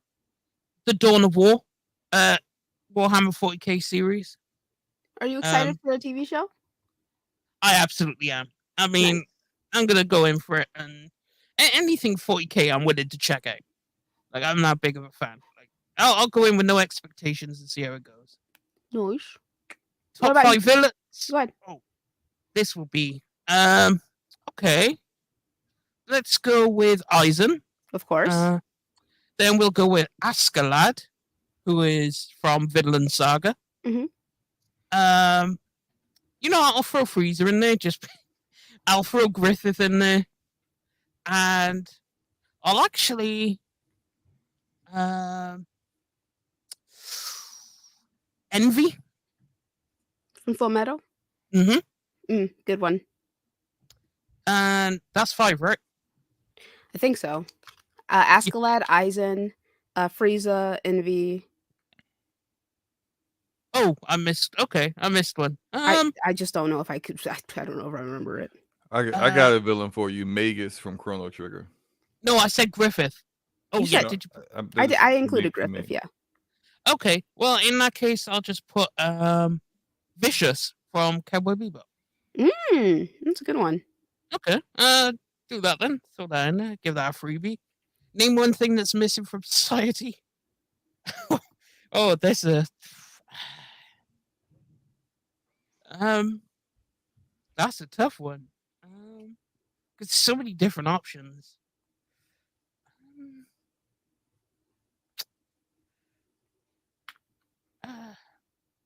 I'll just say being nice. No, for real though, empathy. Okay, Empathy, yeah. consider. What about you, Jeremy? If you want to go through that list. Yeah. So what metaverse? What was the question of metaverse? It's on the screen, but it's Okay. do you believe there is a metaverse out there? I don't really have I can't really determine that. I don't know. I don't have any real feelings about that. But as for extraterrestrial life, I think most likely probably does exist. Something missing from society, at least in the West or especially America, I think there's just not a very big emphasis on manners or respect. There's just such a strong focus on individualism, and I think it's kind of out of control. As for villains, I'm very, very casual when it comes to anime, but I find that the villains in Demon Slayer are all so relatable, and I think their character development is just so good. A lot of times I'm I do rooting agree with that. for the demons, and so I think they do such a good job with them. In Sekiro or Sekiro, Ishin Ashina was probably caused me more stress and pain than any other boss battle. So that was a great villain. Uh, Other villains, it's I kind of have a hard time thinking of. I guess Elden Ring has good boss battles. I would say maybe Arkham City. The Joker was just uh, such a huge personality and character, not just like a bad guy, but someone who affected Batman on so many different levels. And his whole plan and strategy in that story was very masterful. Um, and I don't know. I have a hard time coming up with 5 villains, but um, I think it's just important that they're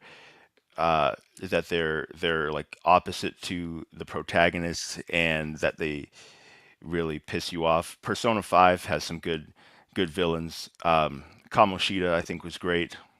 I think Kamoshida was so powerful as a villain that he kind of like all the other villains don't have the same impact, in my opinion. I could Yeah, definitely agree with that. Yeah. I think so. I think they kind of are under his shadow, um, at least at first. I think as you progress, the corruption and the people you're dealing with gets bigger and bigger.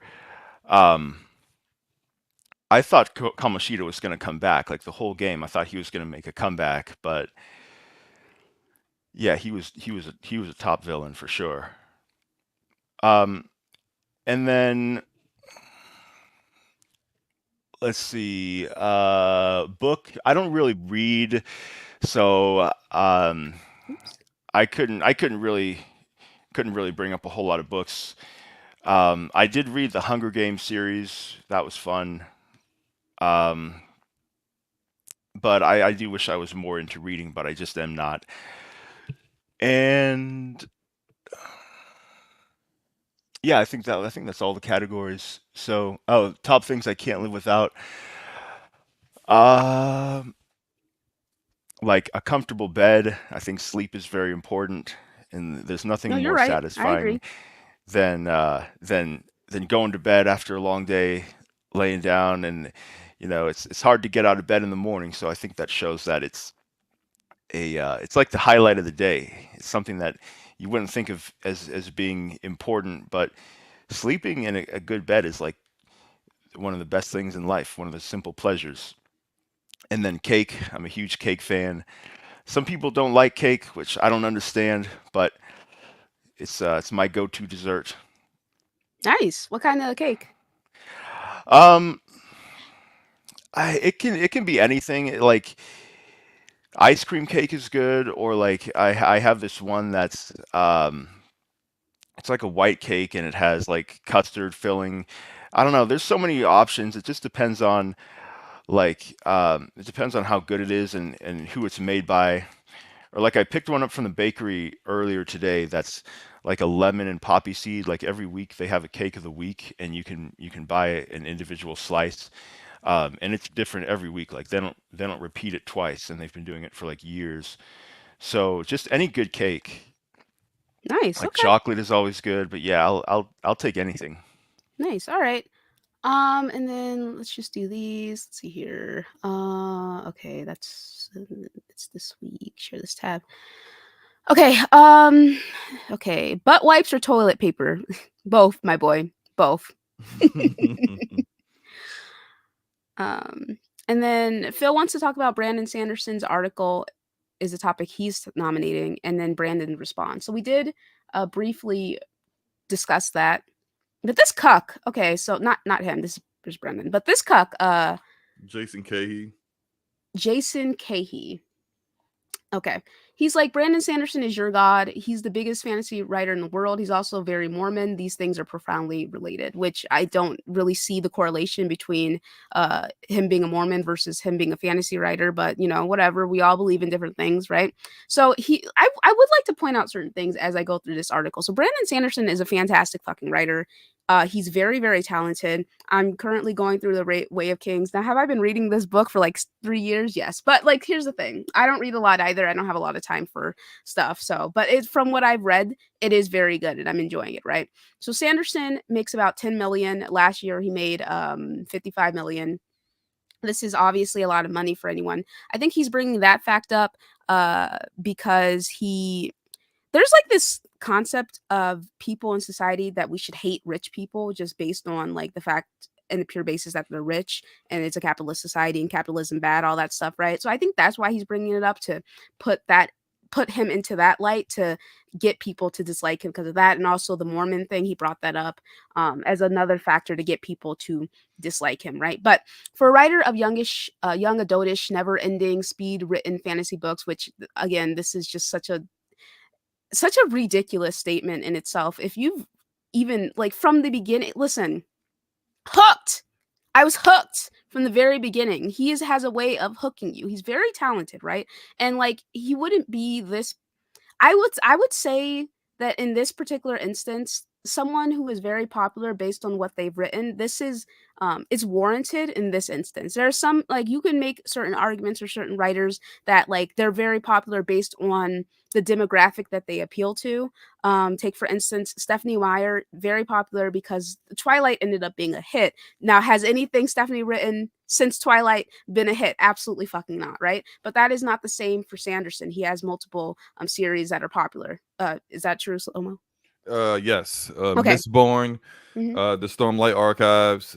He has another series that's also very popular, and I think he's also very popular because he's also very consistent, and he doesn't seem to have the kind of ego that you see from other authors that get this kind of big. Looking at you, George R. R. Martin, like he basically seems to really be down to earth and also cares for what his fan base actually wants out of him, Yes. which is So rare. he came, this cuck came into the office. He's like, "Oh, I came to the office to gossip with people, but people didn't know who had, like, no one had a clue on who I was talking about." Now, I'm gonna be honest with you. I feel like this is not a rare case for just Brandon Sanderson. You know what I'm saying? I feel like there's Mhm. a lot of authors that are very popular, but if you say their names, people will not know who the fuck you're talking about, right? I'll Right, give you an right. example. James Patterson. Do you know who James Patterson is? Yep, What I do. about the rest of you? Yep. James Patterson, I've heard of him, but yeah, that is true. Like they may be popular in the book community, but not like real celebrities. Hmm. So James Patterson is a good example. People know who JKR is, I think because of all this fucking nonsense that's been going on with her. Mhm. Um, Suzanne Collins. Do you guys know who that is? What I Of know. course. Yes. She Okay. wrote Hunger Games. Hmm. Yeah. Yep. All right. Stephanie Meyer for Twilight. Um, LJ Smith, I think. You know who that is? That sounds familiar, but I can't remember what I know them from. Okay, she did the Vampire Diaries. Oh, okay. I mean, these are You huge got celebrity authors. yeah. Let's see here. What is her name? Oh, I can't remember her name. Ooh, I do not remember. Ooh. Gillian Flynn. There we go. I have never heard of this person. She did Gone Girl. Oh, wow! I own that book. I didn't Right? know this isn't even real. I haven't read it yet, but I own it. Yeah. Yeah, so she's an example. How about let's see, what are some other series that are popular? But I don't even know at this point. But it kind of goes beyond just writers. Mhm. Like if I said who's Jim Lee, only people who read comic books would know the Mhm. answer to that That's question. true. I agree. Yeah. Yeah, it definitely goes into that. Like we read, um, I'm assuming we all read. We've all read at some point, right? Mhm. I don't read as much as I used to, but I still am a reader. How about Dan Brown? I know Dan Brown. That's Da Vinci Code. Mhm. Yeah. Let's see here. What is his name? He used to be one of my favorite authors before he passed away. The guy Uh, who did the World of Time series. no, not him. Robert B. Parker. He did this series called the Spencer series, basically, where he followed a private eye named Spencer who used to be a boxer, which I personally love. Those books are very good, in my opinion. So yeah, stuff like that, right? Like, I grew up reading James Patterson, so that's, and like other people who are in close relation to him based on like my grandfather like sharing those novels out and stuff. But Shoot, what Tom Clancy. A lot of people don't know that yeah, he's famous for books, not yeah. because of his name attached to video games that are I based think off in his I books. think I think most people in the general public would know him for books. I don't think the video games is more popular than that in general.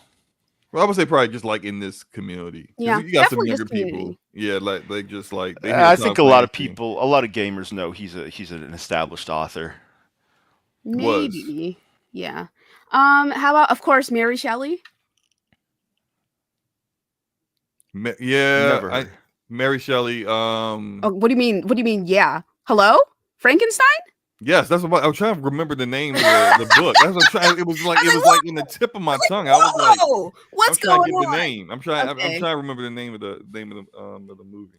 All right. Oh, I said movie. The Okay. book. Frank Herbert. Oh yeah, Frank Herbert. Yeah. Like men aren't really Dune. into fiction. I'm sorry. What? Men don't really read fiction, and so may not be as Men familiar with don't these read names. fiction. Not as much. Like nonfiction, men don't really buy um, fiction as much.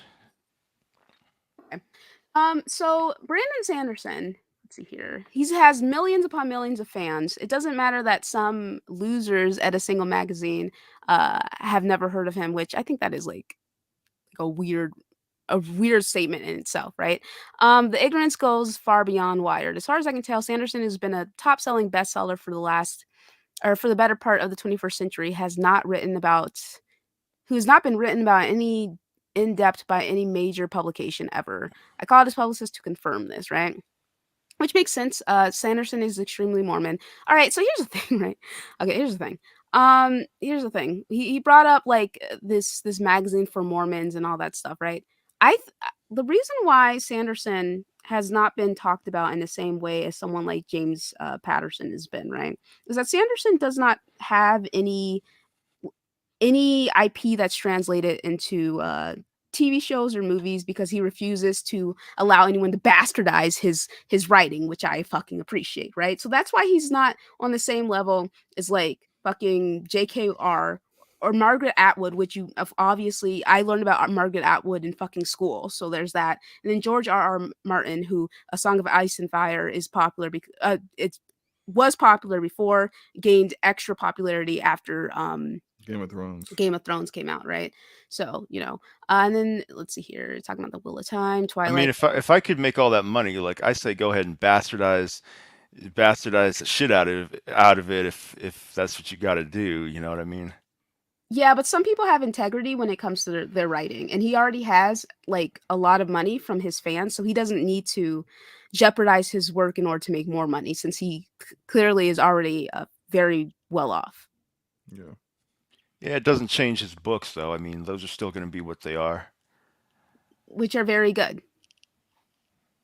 Yeah, I mean the movies. If they made movies that are bad, like it's not going to ruin the books, is what I'm saying. I think it puts some people off, so you could end up losing potential customers if your series is not good. I'll give, for example, after that Percy Jackson movie, the one with Logan Learman, there were a lot of people who were put off the Percy Jackson series, but like they're coming out with a TV show. I think it's like a Disney show or something.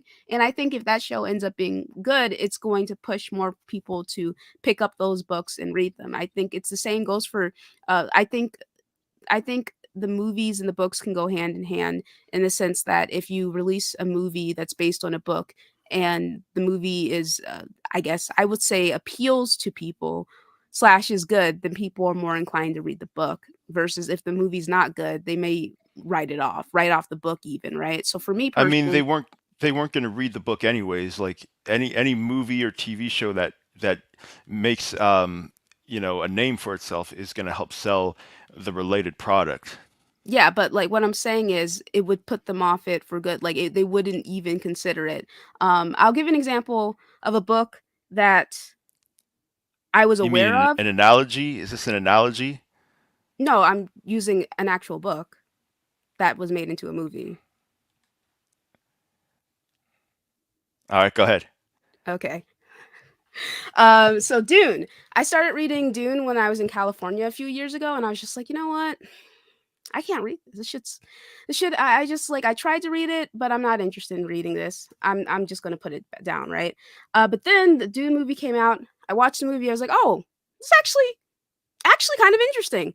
Let me go back and read the book again. So I was initially interested in the book, picked it up, was like, I'm gonna put it down. Went to go see the movie. Movie reignited my interest. I went back to the book. So I think I think movies and media have a way of elevating novels. It's the same with like anime. Like for me, for not every single anime that comes out, right? But for like certain things, what's a good example of a manga I start? Oh, My Hero Academia. I started watching My Hero Academia. Then when it was on hiatus, I read the manga. But for a series that's very popular that I didn't read the manga for, Attack on Titan. I started with the anime and I just stuck with the anime. I didn't read anything manga related. A movie that I watched that got me to read a book would be Gone Girl. I watched Gone Girl and I was so impressed by the plot of that story that I picked up the book. And Gone Girl is one of my favorite books. I've read it multiple times, right? So, continuing with this article, right?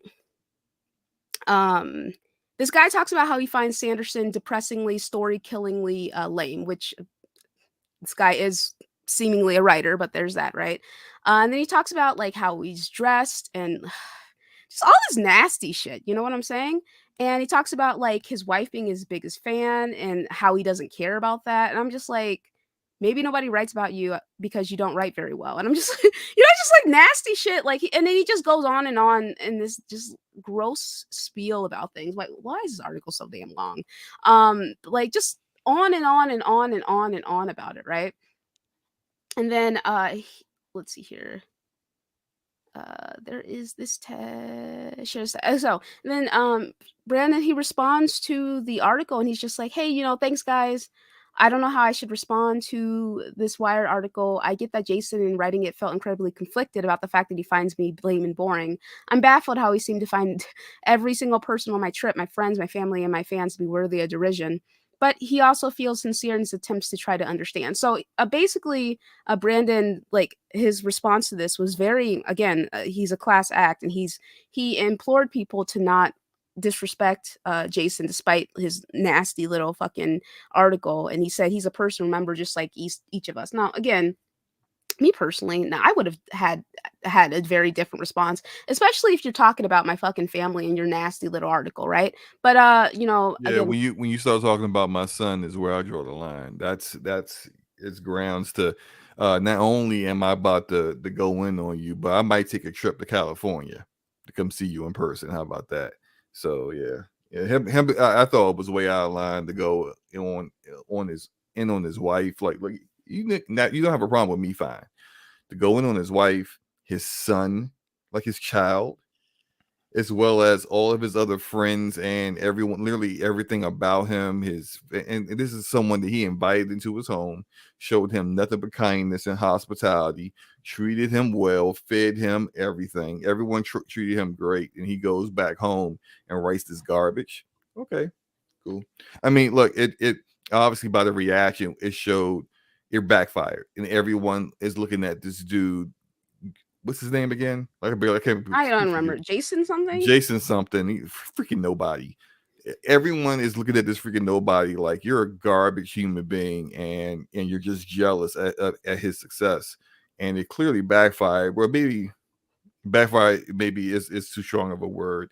I think the way Wired has been operating this year, clearly they are no longer the kind of reputable media source that they used to be, and they're more along the lines of making hit pieces and creating hate clicks. Essentially, they Which want people to get that's traffic because they saying something that's outlandish and mean or disgusting, because that clearly shit is only going to work for so long before it backfires. So exactly, which their parent company, I think Wired was one of the media sources that got bought up by this one parent company that just treats everything like that. So they really don't care that the reputation of the organization is getting drawn, like just ran through the mud. They don't care. It's all about getting clicks right now, getting ad sales right now, and then once it's all dead and gone, then they'll just move on. So it is what it is. all right. Yeah.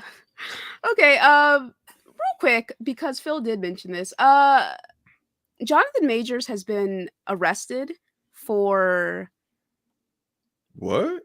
yeah, hold on. I gotta find it. Let me just look it up. John Majors. Okay, Jonathan Majors was arrested in New York this morning for assault.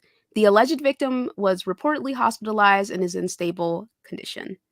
Let's see here.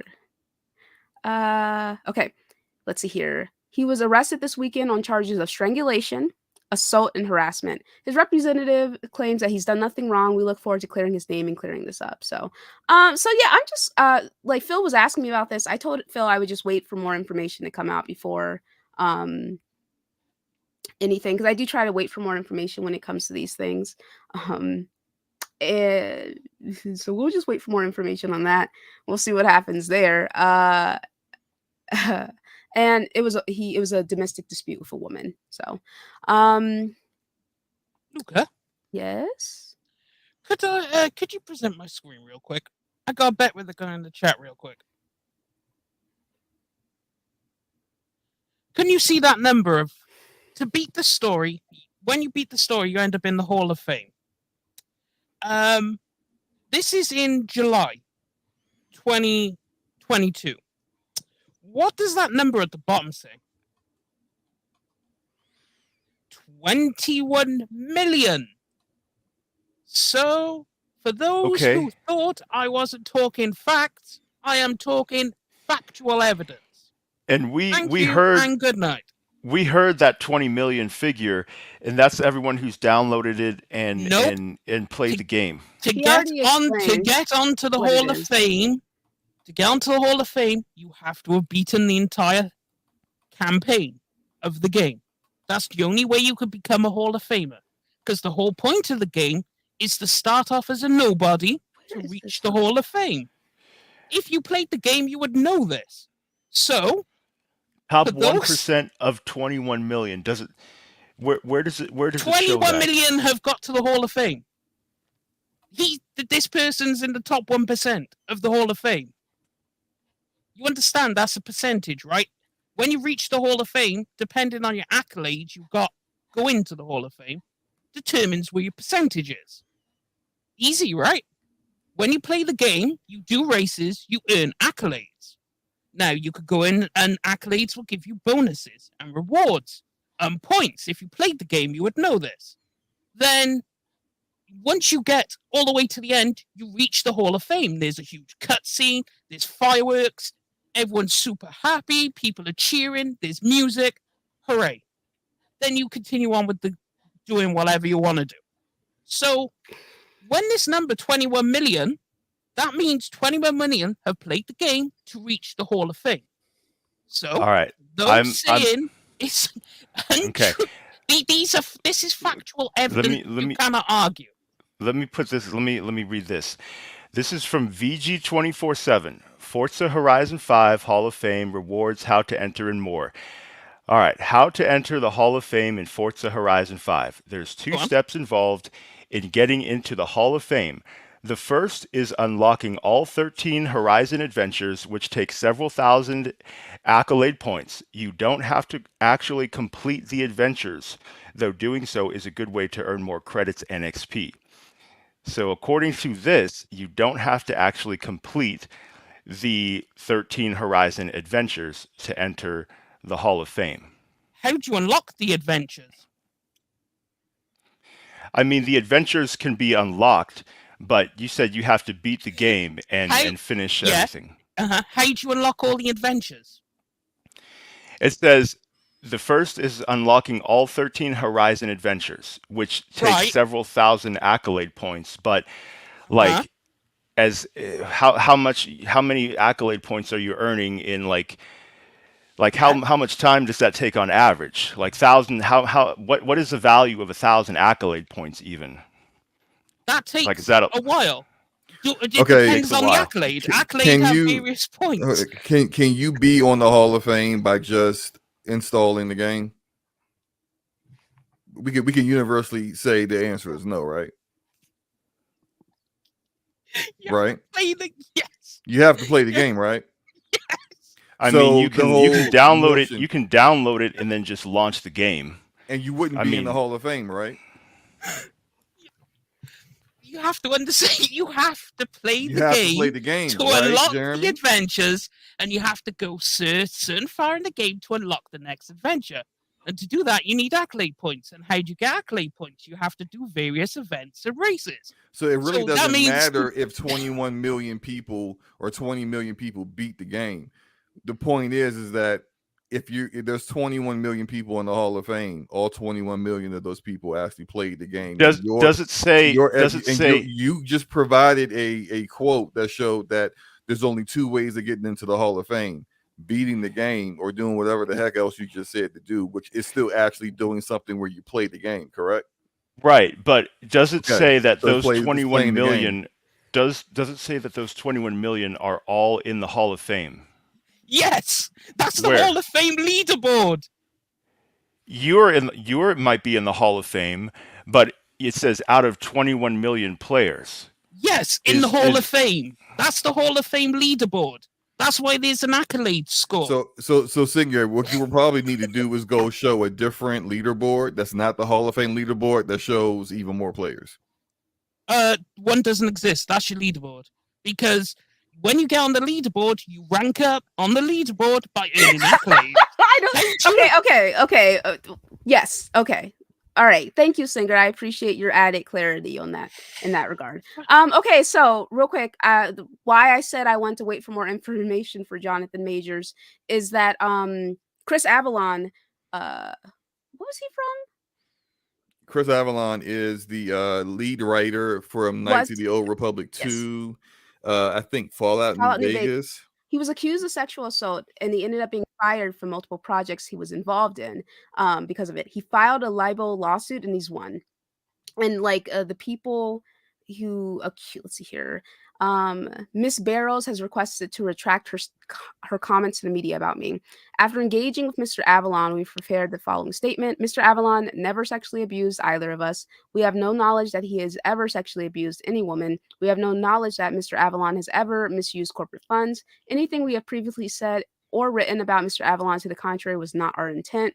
We wanted to support women in the industry. In doing so, our words have been misinterpreted to suggest specific allegations of misconduct that were neither expressed nor intended.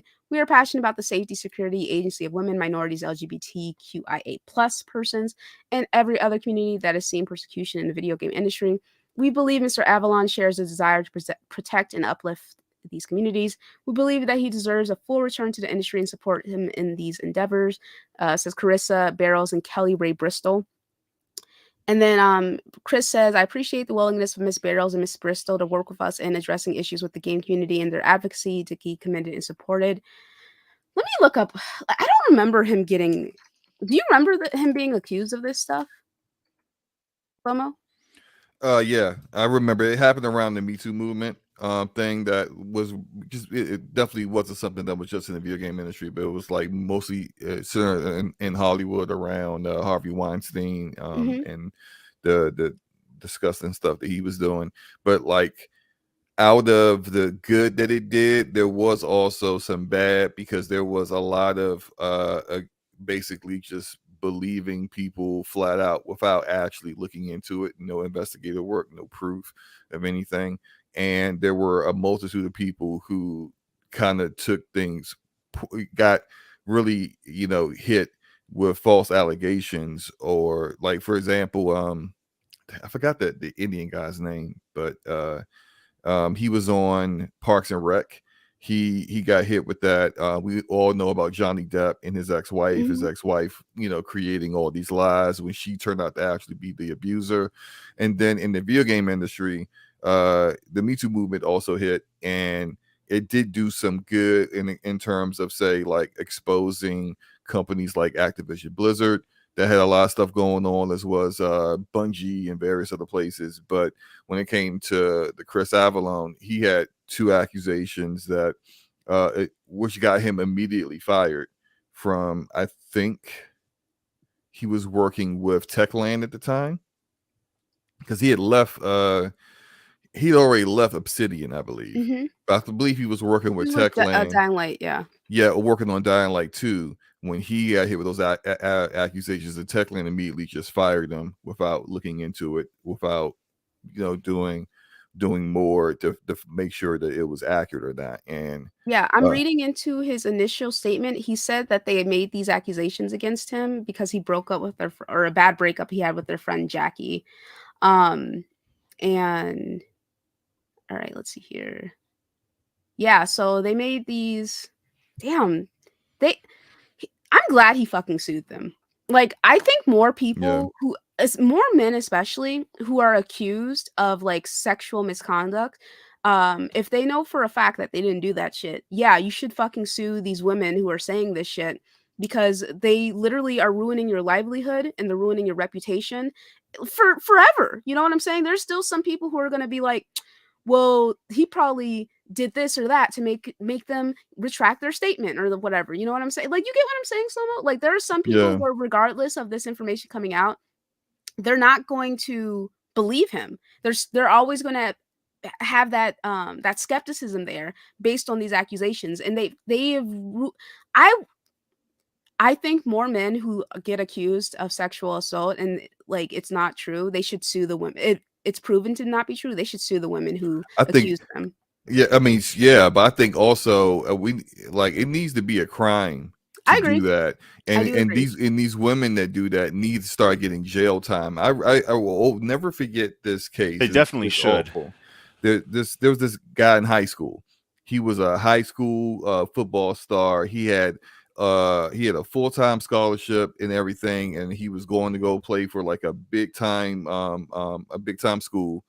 And this girl in high school accused him of rape on school grounds. So she not only accused him, she sued the school district and won $5 million from the school district. He went to jail for this, and he had maintained his innocence the entire time. When he got out, some years later, he called her, recorded her, and then asked her straight up, why did she lie on him?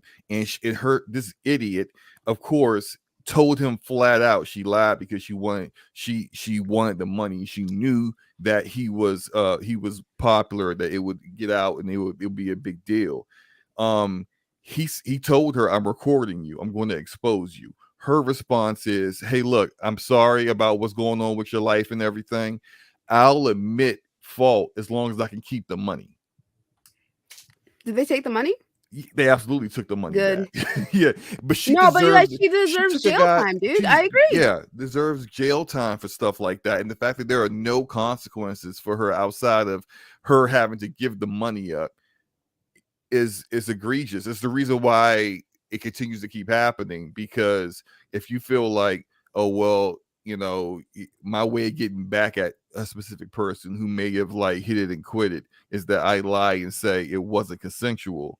Like, you should understand that basically being called a liar and ignored after that, what's proven wrong, shouldn't be your only consequences. That they're No, bigger. I agree. I definitely agree 100%. It's like that one chick, I believe the one who the one who was getting a train ran on her by all her coworkers, the cop, remember her? Yeah, the cop, cheating yeah. on her husband. I believe she started saying she was groomed or whatever, or like taken advantage of, and I'm just like, okay.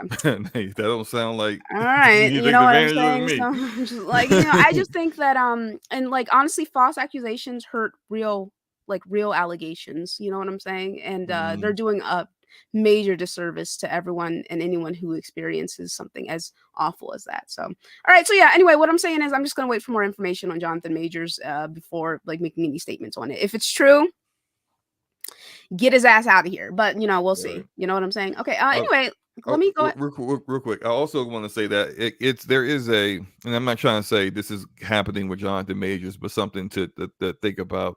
I've seen a pattern of black men in Hollywood get big, and then there are allegations that come out of nowhere. I think a great example of that is the guy that was I'm about to look up his name now, but he was in The Great Debaters with Denzel Washington, and he made a movie. He was also a director, and he made a movie that called The Beast or whatever. No. He named it after the KKK movie that that Hollywood seems to have no problem with. That goddamn No Nation. What? Oh my goodness! What is that movie called? His name is Nate Parker. Yeah, and he the name The Birth of a Nation. Birth of a Nation. Okay, yeah, right. He created a movie called The Birth of a Nation, which is the same name as the KKK movie that came out right after the Civil War, and that was all over Hollywood. That they made sure that everyone knew it and demonized black people as men that were just going to rape your women if you didn't do something about it.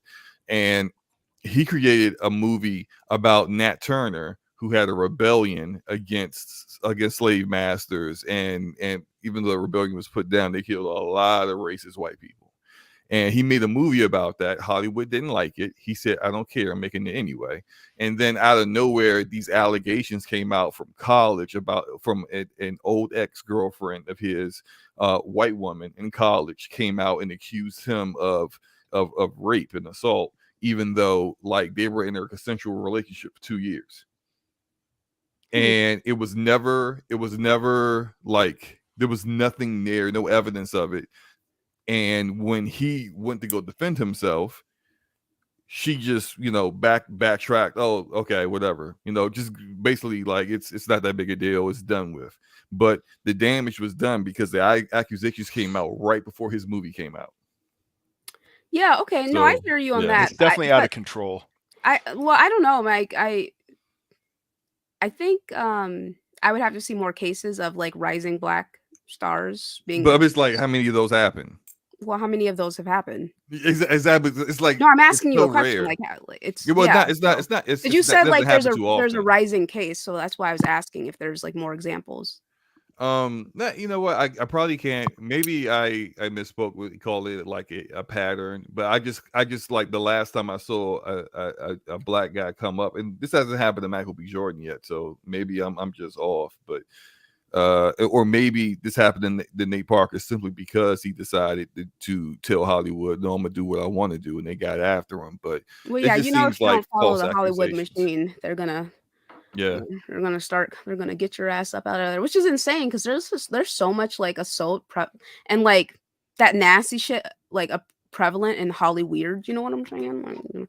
Okay, anyway, but it's I think a lot of it also has to do with the fact that he remade that movie, you know what I'm saying? And especially what was that, a couple years ago?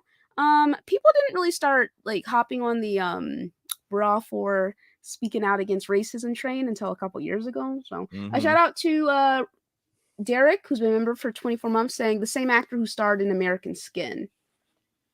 So yeah, okay.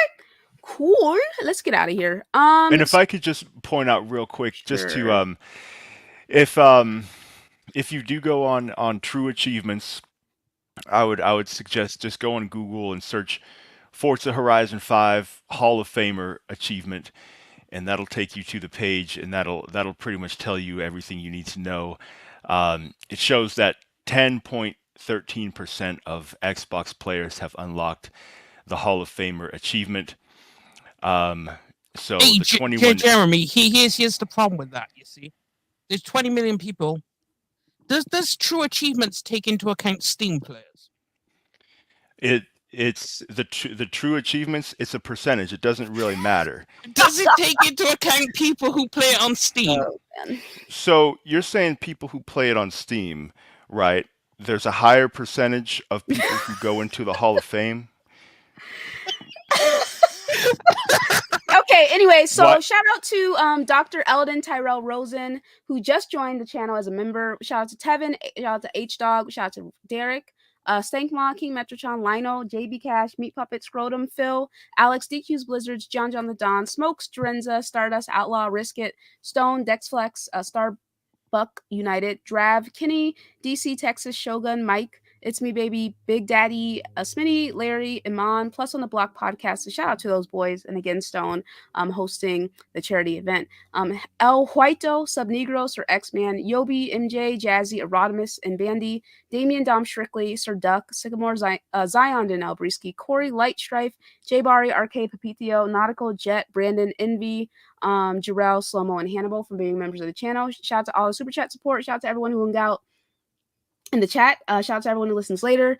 Let's see here. Sir Duck, who's been a member for 23 months, saying we back on this. Time to end the show. Yeah, we're done. So Jeremy, thank you so much for coming through. Appreciate you and appreciate your insight.